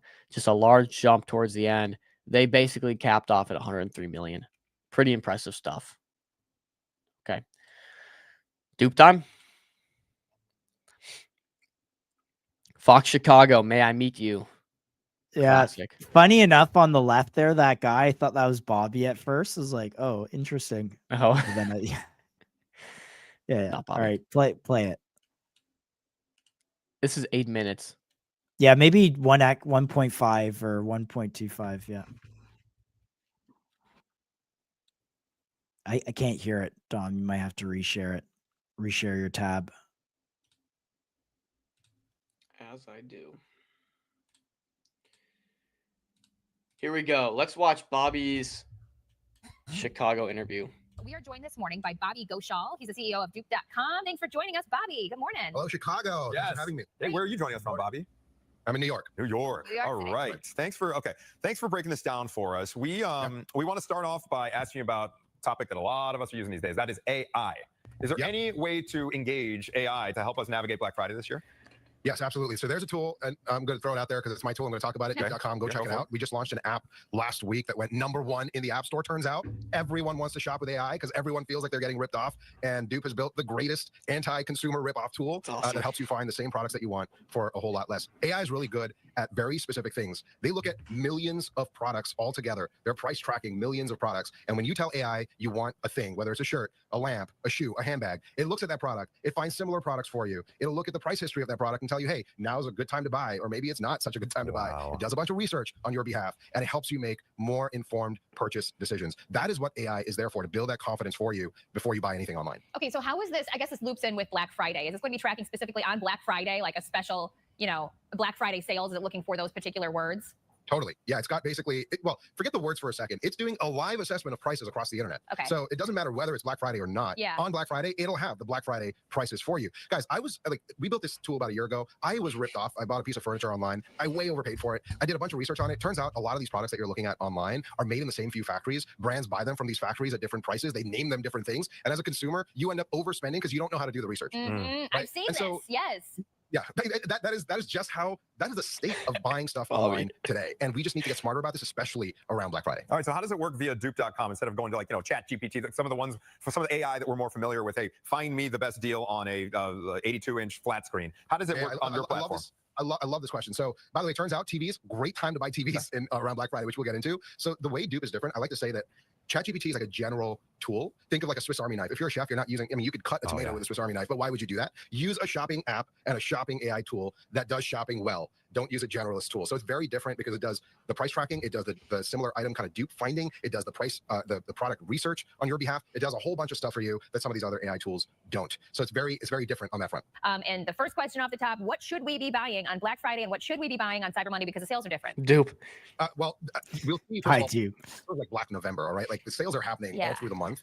The three things that we Crypto's on sale, guys. on both Black Friday and Cyber Monday, starting with TVs. Well, the high levels are TVs, gadgets, and beauty products for Black Friday and Cyber Monday sales. Now, TVs are very interesting because you're entering sort of the tail end of the year where a lot of the 2025 models are going to be sunset and 2026 models are going to be coming to market in that Jan Feb period. So you're essentially getting the same technology, but the brands are trying to get rid of their inventory. You're going to get amazing deals on TVs. If you've got that, you've got an eye on that 55, 65 inch TV, you're probably going to save 30-40% buying it on Black Friday. Okay. Gadgets. Sorry, go ahead. No, I was just Keep going. I was gonna say, so gadgets are great too. Now you want to be thoughtful about where you're buying your gadgets. Right, we recommend Walmart, Target, Amazon, Best Buy for gadgets. I'm talking about things like AirPods and stuff like this. You don't want to buy directly from Apple. Apple almost never discounts, and when they do, it's like 10%. You go to Best Buy, you'll get the same thing for like 30-40%. So you're gonna save a lot of money on gadgets. Beauty products. Now, I'm not buying a whole lot of beauty products myself, but You don't need them. I mean, that'd be wasted money for a guy like you. I appreciate that. Thank you very much. But like, listen, if you've got the kind of foundations that you wear through the year on beauty, stock up on beauty products on Black Friday, stuff that will last you through all of 2026. And you know, I would say the other thing, like if you miss a deal through Black Friday, for example, on gadgets and TVs, wait till probably Super Bowl next year before you actually buy it. It'll all go back on sale again for that last bit of that 2025 inventory. Trying to move it out in time for the big game. Move it out because they want the 2026. That makes sense. So you missed the boat. The sale will circle back around. Now, one thing before we move on to what to maybe hold off on till an event like Cyber Monday. I'm familiar with like a flight tracker where you enter in your destination, and Google, for example, has a tool where you can look at what flights have been from, let's say, Chicago to Mexico City over the months. Does AI work like that, where they can actually do predictive modeling about where a price will go?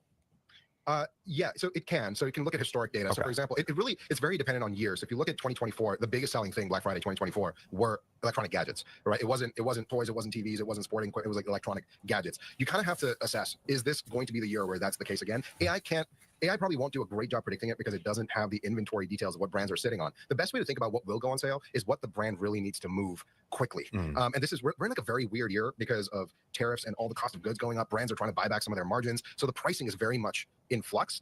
So it's much harder, I think, to predict what that looks like. But it's, at the end of the day, it's a math equation, and like AI is pretty good at math, so it'll do its best. Okay, so let's talk a little bit before we let you go about dupe.com. This is an app. Is it a free app? How can people get on here and use your services? Yeah, so first of all, either go to dupe.com and paste any product URL, upload an image. You will save 60, 70, 80%. I will say we launched just an amazing app last week. It went #1. It beat ChatGPT in the App Store the day it went live. Go to the App Store on your iPhones, look up DUPE, that's Dupe. Look it up, will be the top search result. Download that app, tell your friends and family. You will save a boatload of money because it's the absolute best, the best price tracker on the internet, hands down. Yes, that's the app right there. And look how beautiful it looks. There's the plug. Nicely done, Bobby. Joining us from New York. She's cute. Yeah, there we go. Bobby Ghoshal, thank you so much. Appreciate you helping us navigate Black Friday. Didn't shill dupe token. No, I'm kidding. Yeah, no, dude, actually like stoked about Dupe. We are joined this morning. It's really a cool product. Genuinely outside. Play their marketing video. Play their marketing video too. Yeah, let's do it. Man, they put a couple out. My favorite was the first one they released personally, so I'll maybe go find that and play that. Also, here you go, boys. Your TikTok, our TikTok head of growth for TikTok. There we go. I'll start with the first one, or should I save the best for last? No, go play it. I haven't seen the first one. I saw the second one. Okay. Oh yeah. Okay. Play this. Okay, act normal. Just great ads. I mean, so good. okay, act normal. Just a regular house tour.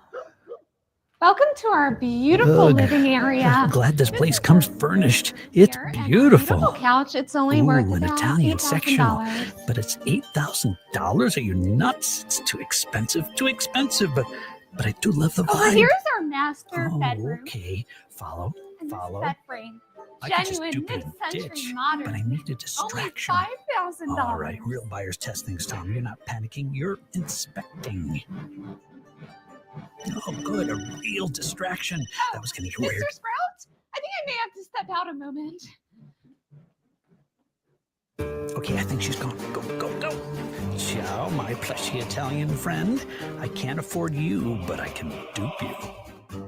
That's the kind of chair that doesn't let you sit unless you're interesting, and that's me, Signor Interessante.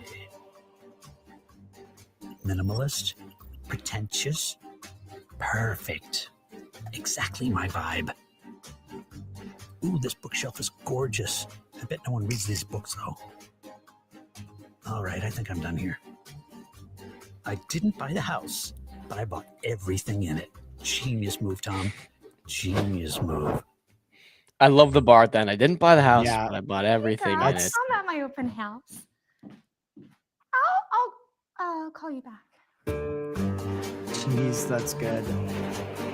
Dude, such a good ad. Such a good ad. A+ marketing. Look, guys, from an investor standpoint, or like us in the trenches, what developer do you know is showing up on Fox Chicago talking about a product that you have token exposure to?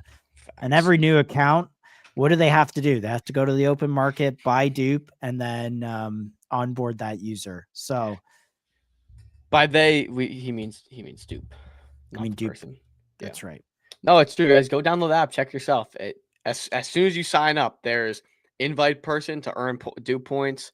You know, go on to the download. Add the Chrome extension to earn dupe points. As soon as you log in, guys, it's right there. You can't miss it. Super cool. Video number 2. We have 3. 是老姑，那有客忙呢。是，我今天开个大片儿。什么？要借钱呢？啥用啊？ Why is this guy so confident? That outfit is dope. I just gotta know, where did he got it? Colors, the fit, everything just right. Maybe I could just ask him. Oh, wait. I could just dupe it. Yeah, I could just dupe it. Oh, that's perfect. Be cool. Be casual. Be chill. Pretend like you're texting. Was the flash on? Shit, stupid. That's so funny. Love it, dude. They're all so good. They're really so that good. is good. It captures the dupe mantra here. And then let's see. The last one. This one's good too. Hey, Kevin. You did a really good job up there. Yeah, thank you. It's Sabrina. Hi. You're kind of supposed to say, "Nice to meet you, Sabrina." Right. No, I'm sorry. I just, right, it's nice to meet you, Sabrina. So, what's your story? How did you end up here doing what you do? Right. Yeah, my story. Oh my God. I mean, I've been doing this my whole Who life. are you? To be honest. Yeah. So my father was a I Tory. need to figure out where she got that dress. It's so cute. What's this guy even talking about right I now? never had a mom. You know, she died at childbirth. So, yeah, my little brother. So, Maybe I can dupe it and he won't notice. Diamonds and pearls. Oh, this is so me, darling. do one of these shows. Right. Stay casual. It feels a lot more. Yeah. A little bit of rocky. That's what that last song was about.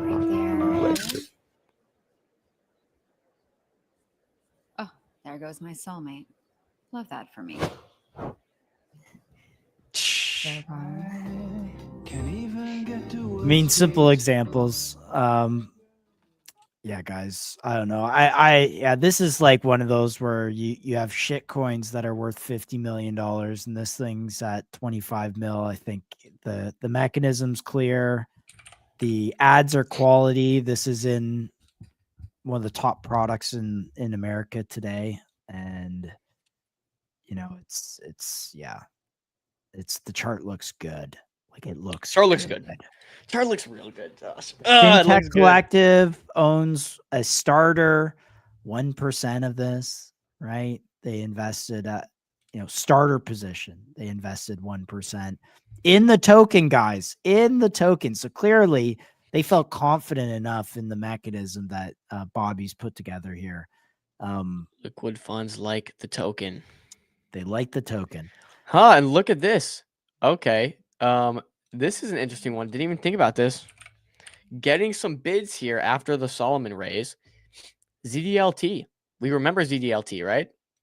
Yes. They're doing funding rate arbitrage similar to Solomon's strategy. They're not a stable coin. They're simply doing the funding rate arbitrage. I'm not sure how much money they have to execute this with, but it is catching a bid off it, up 31% in 24 hours. Interesting. Yeah. What happened? We saw Avicii run, which kind of sparked the neobank meta, and in turn we saw Karma and Sana both catch really nice bids. I wonder if ZDLT kind of follows suit. Yeah, I mean, see. let's look at those two other charts. I think they're Yeah. really quick. So here, check-ins. let's do Avicii first. Let's do Avicii first so you can see where this was, and we'll put a time frame on when this launched. And of course, still have this chart's looking weird as always. Jeez Louise. Okay. And by the way, Avicii strength looks fantastic. That's a good looking chart. Nonetheless, Avicii launched on the 18th of October, ran up to a local top on the 27th of October. So 18th to 27th. Let's see what Karma did as that was happening. 18th through 27th is the date. When did it really start its run? September 27th. So right around the local top of Avicii is when Karma started running. And that went all the way up to 6.3 mil. 6.3 mil. Sana. Let's do Sana. Santa's coming on the show, by the way, soon-ish. Oh, nice. I remember they booked. I just didn't know what date they booked for. And Next this week. started really running September 25th and again on October 25th, exactly 1 month apart. So maybe November 25th, it runs again. Who knows? But yeah, so that's looking good. And again, this started really picking up after the Avicii raise, in part due to, neobank, meta going crazy, along with some other factors. But again, another good looking chart. So maybe on that note, when we see Solo go live here in 30 minutes, maybe this follows suit. We're already seeing it catch a bid. Right now it's at 1.5 mil. Solo is going live at 23 million FTV. Is that right, Josh? Likely, if they take 8. Likely. Let's see if there's been any more information on that. Yeah, I mean, be careful. So I put the contract address from the MetaDAO website into DEX Screener, and up came 2 scams where they made the market cap, and also they used the contract address as the name of the token in the pair. So it shows up on DEX. Do not click on those. Those are 100% scams. Yep. Okay. Interesting. I had honestly forgot about this play here. Would not have been a bad play as soon as they closed their raise at 100 mil to just have thought about bidding ZDLT, but just wasn't at top of my mind there. Makes sense now though. We still haven't seen much of a pump. I mean, ultimately 30% is a good pump, but depending on this launch of Solo, consider watching ZDLT. That's all I'll say. Yeah. And also we had Algon on yesterday, and I mean, at 366K, that chart looks really good. And he said he's closing some private investors that will bring fees into the protocol or the system. So all these kind of strategies I think are interesting. I mean, Algon's obviously not a neobank, not a stable coin, but running one of these kind of trading strategies that generate yield. So yeah. When did Solo say they were going to go live? I don't know. It's up to you if you want to stay on. I'm pretty hungry. I think it's very, very soon. I'm pretty sure. When was that tweet of? I think they said 2:30, so we got half an hour. Oh, half an hour more. Oh, okay. I thought it was 30 minutes, like an hour or 30 minutes ago. Let me just double check here. Solomon Lab is closed. Ownership coin will go live in 1 hour. They posted that at 1:31.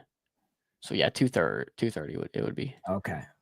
We might be not hanging around that late. Just don't want to. We can always cover it tomorrow. If not, Yeah. nonetheless, you know what to watch, guys. If it starts off, if it goes crazy, ZDLT might be a good beta play. Either way, it's gonna be really interesting. I'm watching. Maybe I buy dips. I think I will buy dips on Solo if I get good opportunities there. Yeah, the Vici dips were all pretty solid. Ave, more frequent Orgo updates. Do we have an Orgo update? I didn't Yeah. see one yesterday. They posted. They did. They did say they were going to, and they did. So here. Starting weekly chain logs on Monday. Mix of product update, technical notes, and company growth. Update 01. Ship several UI and platform improvements. Updated search, chat, and navigation with multiple infrastructure reliability improvements. Working long term to create the most robust infrastructure for computer use agents. This is nice. We know Spencer was very timid about the marketing, especially now that Believe has gone completely silent. You got to remember, these founders do what Believe does to some extent, right? You follow the leader, and Believe's the leader, and they went completely silent. Spencer could have easily said, oh, well, if they're not going to tweet anything, clearly I don't have to. There's no reason for me to. It's not necessary. I'm glad to see Spencer is actually doing the opposite. And he's actually upticking in his communication. So they're doing weekly change logs on Monday. So every Monday, we should expect some decent Orgo updates, which is pretty cool. I'm happy that he's doing this. And they even have a website for it. Additional news tomorrow, as in today. Let's see. I'll share this tab. Here's the change log. Okay. November 9th zoom through it in? 16th. I can. Yeah. Thank you. Ship product improvements for developers and UX. New global search to find workspace accounts and resources. Navigation layout supports and workspace counts. Chat interface display suggestions. Live stream maintenance. Improved invite flow. Improved terminal reliability. Additional platform stability.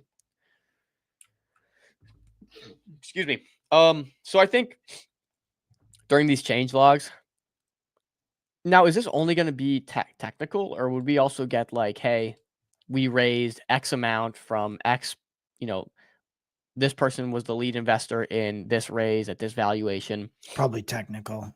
Probably just technical. Yeah. Okay. I mean, chart, let's throw a chart up. It's pulled back significantly from the 7 to 8 million range to now 3 million. From the A16Z Scout Fund. Wow. I mean, that's right back. Every time this gets to these levels, guys, it's been a very easy trade on Orgo here. It's been buy support, buy more so up here, support. Just every time you always get at least one flash wick. So now I would be saying probably around here, around this range, buy support. Easy to say because it wicked right in there, but genuinely, this is probably where I would have this last down candle before we really started the move, maybe that whole thing. So if we get anything down in this range, again, pretty interesting. Again, A16Z thinks it's interesting enough to put some money at it. So again, incubated by the Scout Fund or invested in by the A16Z Scout Fund. ZKSL. Chill with a ticker Racco. Okay, so zero knowledge something. Hey, this chart's not so bad. Oh, and then I zoomed out. Nonetheless, it was trending up for a while, nuked down, consolidated for a long time here. It's currently at 850K market cap. What is the info on this? Let me see. No info on Moby. Let me see if Deck Screener has a little bit of info for us. It's up 120% in the last 24 hours. An early stage research protocol to eliminate Solana's 34 million annualized decentralization tax through verifiable computation powered by the validator lock. Okay, let me just share this tab. This is the information shared in the Deck Screener update here. An early stage research protocol to eliminate Solana's $34 million annual decentralization tax through verifiable computation powered by the validator lock economics engine, developed and designed by Ghost Architects via ZKSL Labs. ZK seal level research team. Okay. Let's go to their Twitter. See what's up. You got a TLDR for us, Chill? Yeah, remember, Chill, your own rule is ticker and one-line thesis. Yeah, one-line thesis. Let's see. Independent research bringing ZK Starks to Solana, solving the validator dilemma via true hyper decentralization. Okay, so it's a zero knowledge Stark protocol. Okay, let's see if we can get more information. Here we go. Lots of GitHub. This might be a little technical.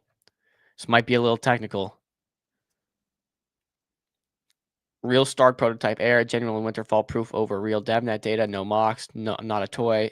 See, I thought this was, I saw it was ZK, but I thought it was going to be a play on Solo, but it's got nothing to do with stablecoins. It's just pumping. I wonder why why is it pumping? This came out 3 hours ago. Yeah, like this stuff, I just got no clue. Yeah. I just got no clue, frankly. Here, seems to be info.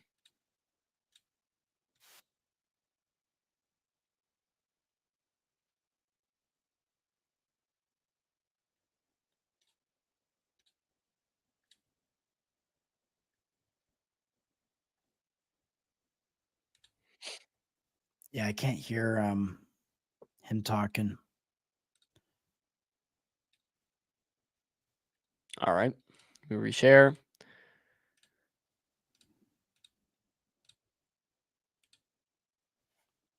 With something called ZKC level. What that is it's basically a protocol that brings zero knowledge stars to Solana, aiming to solve what they call the validated dilemma. Now, if you dig into it, it's about using verifiable computations to cut down on the heavy lifting the validators have to do, which could then even open up more opportunities for people to join in.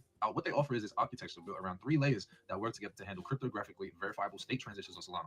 So for one, you start with a prover that generates these Stark proofs for things like slot ranges in the blockchain. Then there's an orchestrator that manages the flow, and finally anchoring it on chain. Now this setup sidesteps the usual bottlenecks by approving computations without everyone needing to rerun them, and it's all powered by open source tools like Winterfell for the math heavy parts. The really interesting part here is how it integrates with Solana's C-level runtime, making sure everything stays compatible while adding that ZK layer.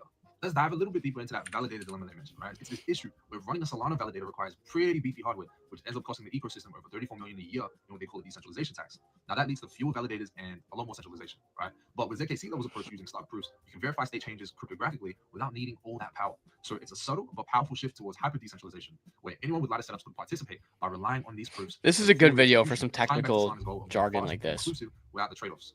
See, now what sets ZKC level apart is their choice of Starks over something like Snarks. Now, Starks don't need a trusted setup, right? They're post-quantum secure, which feels like a smart move for long-term resilience. They've already shown real progress with proofs generated for slot ranges like from 1 to 64 and verifying them end-to-end without mocks. Metrics-wise, it's aimed at slashing that 34 million plus annual cost by enabling verifiable computation, which could mean more validators and true decentralization. This is perceptive in how it addresses Solana's specific pain points like hardware barriers in a way that's objective and built on solid crypto primitives.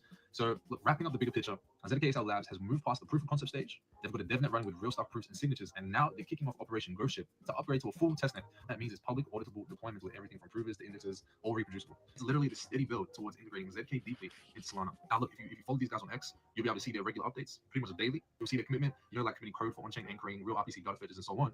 And you'll see the sincerity in the hard work and actually updating the community, giving back through multiple contests. I think they've given away, a couple $1,000s already in contests and paying for moderators and things like that as well. They actually want to help solve Solana's validated dilemma, and that's why I'm following them, and that's why I'm helping support this project. So look, if you want to find out more, make sure you follow these guys on X, ZKSL Labs. Want even more breakdown of the project, make sure you check out the website. They even have a technical blueprint if this is your kind of language. So yeah, check that out, check out the GitHub, and participate in the contest. When these guys put out contests, make sure you get all right. And, yeah. Interesting. So, it's a little over my head still. There's one school of thought that people have had for years is, does the validator, is there really a problem there, right? Like, do people care that the validators on Solana are centralized to 20 so validators or whatever they are? I mean, there was a time when that all went down and they all voted to, restart it, and it restarted fine. And here we are, Solana still works. So yeah, I mean, interesting. I think there is a problem there, but like, is it, I don't know. It's not one that I look at an average users. I might think personally would be like, yeah, that's a problem we need to must solve kind of thing. Yeah. I'm also not sure how it's like the token comes into play. How do they save money for people? How do they earn money? And what does that mean for the token? So I don't know. Yeah. There might be some more DD out there. So when Chill's back, maybe we'll put in the chat ZKSL and maybe let him do it. Chill can help us out but, with that.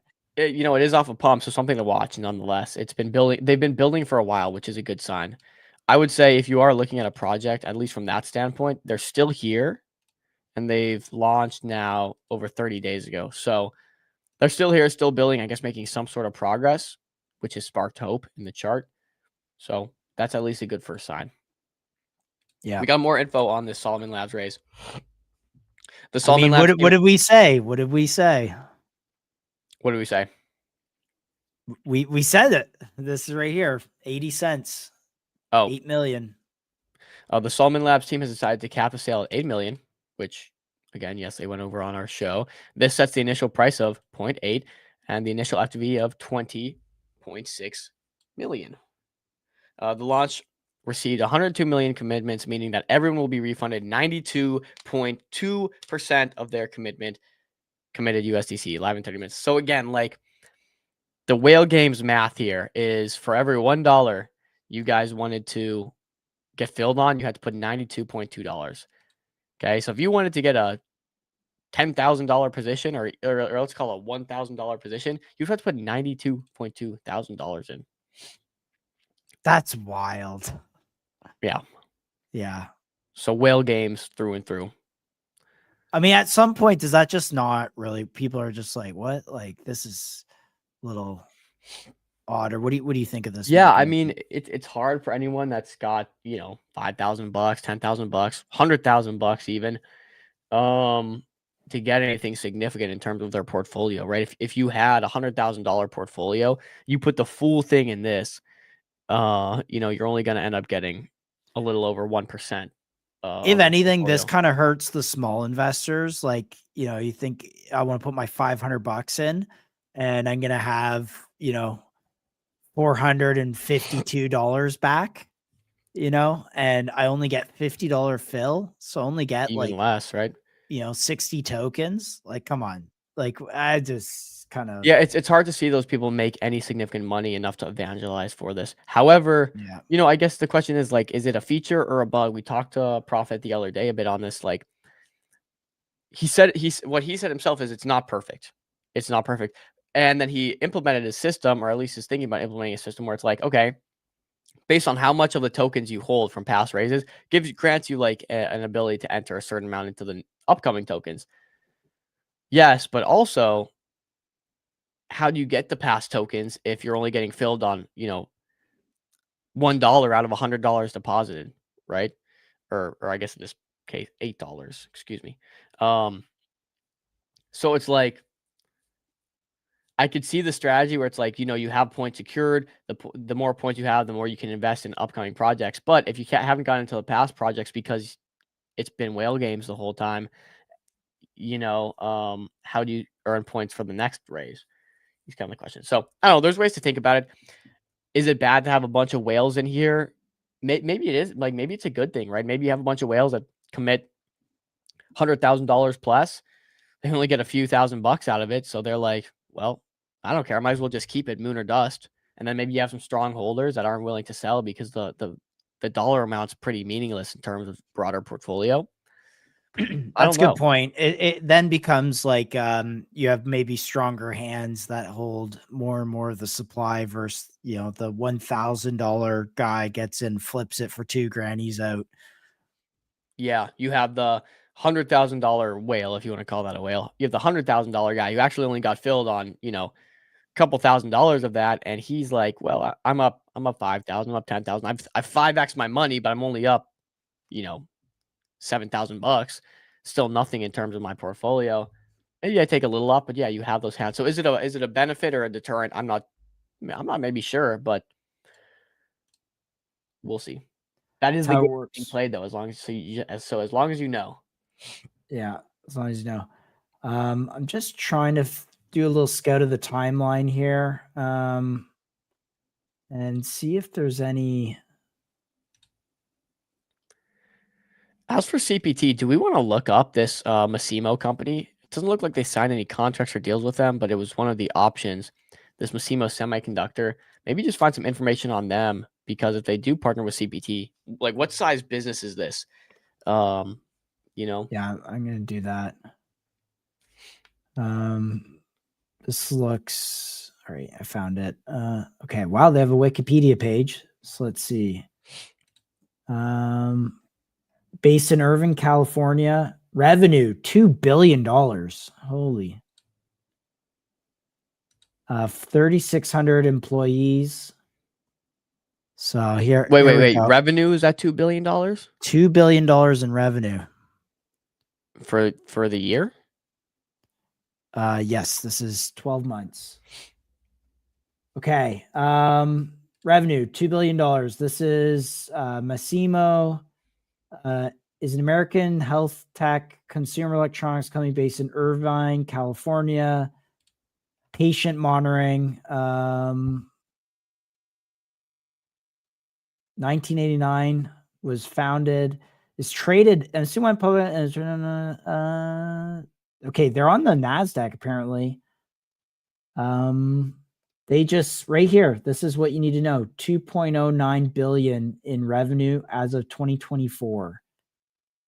MASI is the ticker. I don't know if you want to tee that one up.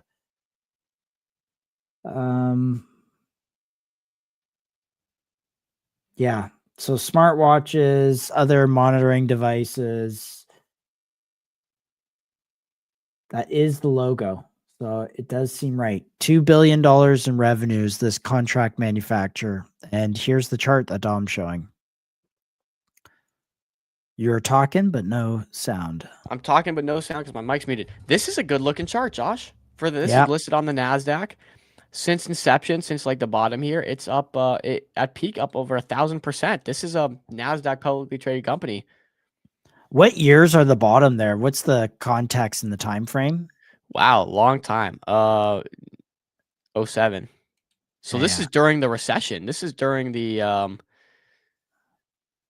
okay, yeah. So 07 would have been That's great. the big GFC. great financial crisis, housing issue. Looks like it kind of came out of that and was trading sideways for good couple of years, call it 7 years, which makes sense. That's about how long it took for some of these companies to get back pushing after a big event like that. Most of them didn't get back up, so they did. And then from the recovery of the great financial crisis, they went 1,300% in the profit over the next. Let's see, call it from 2015 to 2021 over COVID. They went all the way up to a peak valuation of $305 a share. So interesting also here is on May 7th, 2025, Masimo announced it would sell its consumer electronics division called Harman International to Samsung Electronics for $355 million. Okay, so Samsung acquisition for their electronics arm? Yeah, for some sort of consumer electronics. I'm just kind of skimming through here and seeing if there's any relevant. I'll pull yours back up. That's pretty cool. So again, you got to read into these things. Patrick posts, starting our tech production at a scale requires the right manufacturing partners. So they're looking for the right manufacturing partners. And this clearly is one of those ones they have a potential choice at. Like this should show. I mean, they're doing legit stuff here. This is a big company. Yeah, I'm just trying to see if there's anything that talks about like drones or charging, maybe. No, charging. Nothing I can see on Wikipedia. For what it's worth, it's Wikipedia, so take that for a grain of salt. But $2 billion contract manufacturing, let's call it that. Definitely notable. I'm actually going to check on X what people are saying about CPT because I am kind of curious. Yeah. Okay, let's see. Any Dex is spling.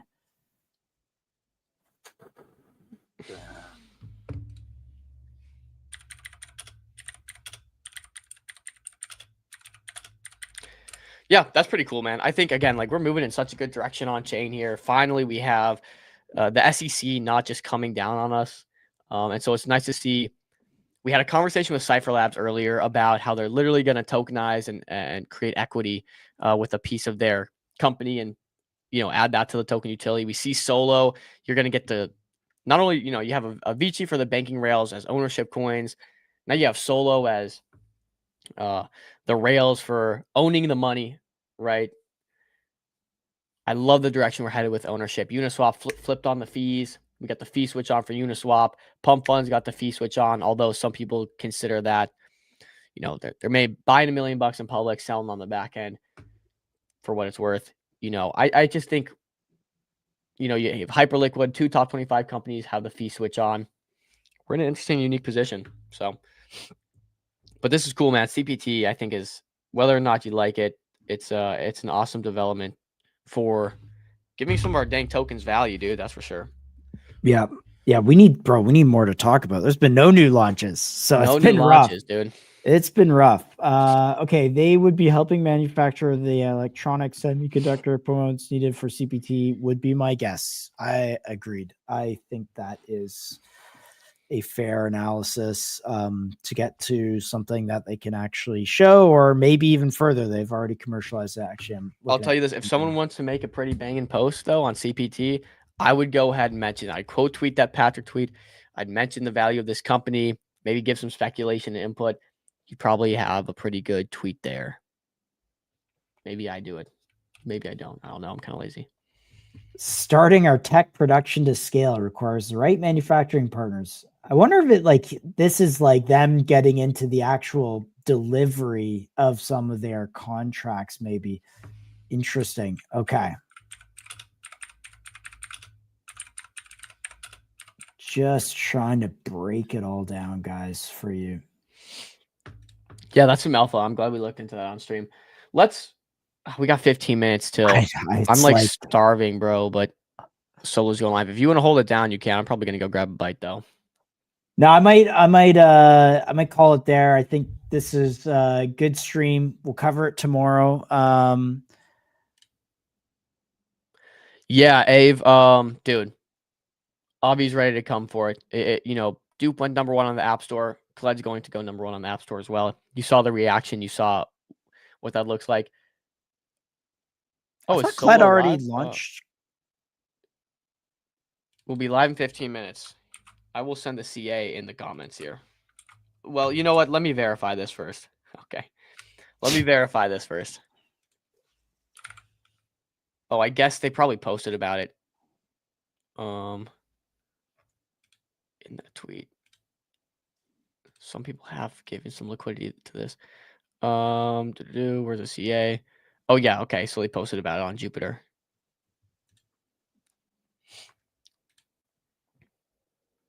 Bear with. Yeah, no, honestly, no worries. Okay, so this is the Solo token CA. I can't load it on here. Share here. This is a Solo token CA. I will send it in the chat for you guys to monitor. So are you sure this is the one? Because I saw this. Look at the title. I don't think this is the right one. This is what I got from the Jupiter link. Here. My wallet's connected. 1 second. Yeah, definitely don't want to show that. Disconnect. All right. Yeah, this is the one on Jupiter that they shared publicly. But you're right. It's got a weird. Oh, this is Solana. Wait.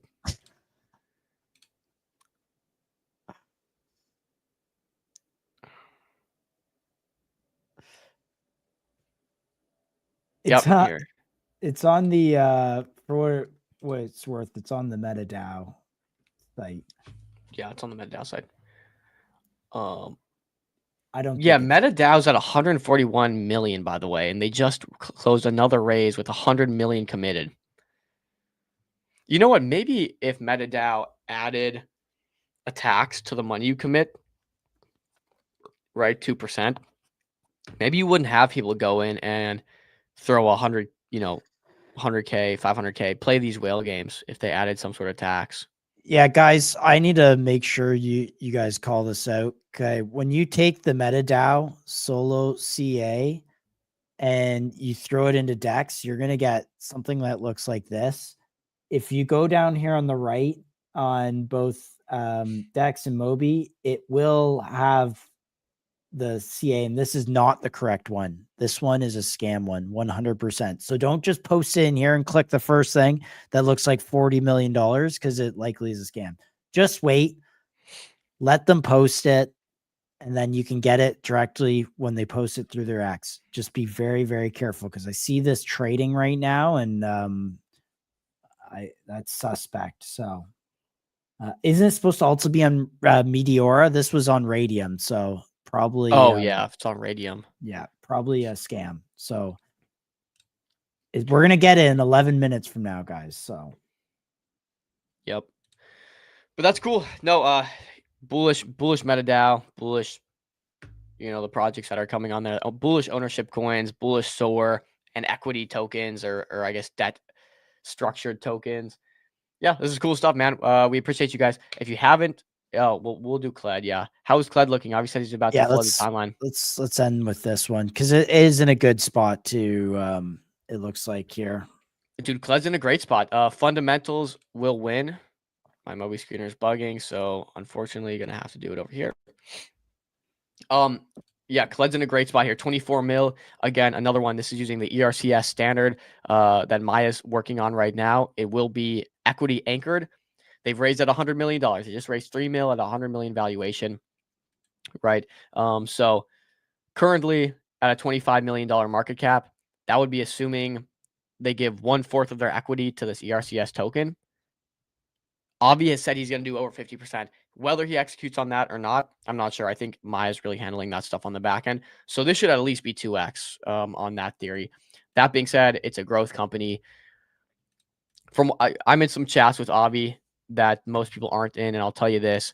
The guy's working hard. He's getting some crazy contracts signed. They absolutely have broken into like that growth phase of these AI tech companies that you're seeing where they just go from 0 to $1 billion in a very short amount of time. Kled is positioned to do that. This is not me just throwing my money in something and hoping for the best. Truth is, Avi is moving every day, talking with venture capital every day, talking with massive companies every day. They've licensed billions of dollars of IP for this data training, and they are suing anybody that is scraping and using data illegally. So, Kled is positioned very, very well. Very well. 25 mil looks great. Back in my golden zone. Actually reached out of my golden zone a little bit, but anything in here is a great buy. And I think we leg up again. So raised at 100 mil. Man, back in the AI days, if you had announced that you raised at $100 million with some of the leading investors that probably led this raise, I think he actually mentioned it was some of the earlier investors, coming in at this price as well. So no new people leading this raise, but that's the word. So Kled 25 mil, probably a buy. I might add some more. I have a very large bag of Kled. I might add some more. And that's the word, boys. Good job, everyone. We'll cover Solo tomorrow. Maybe some receipts will be posted on MCG around Solo. So we'll see. All right. See you guys. See you. Peace, boys.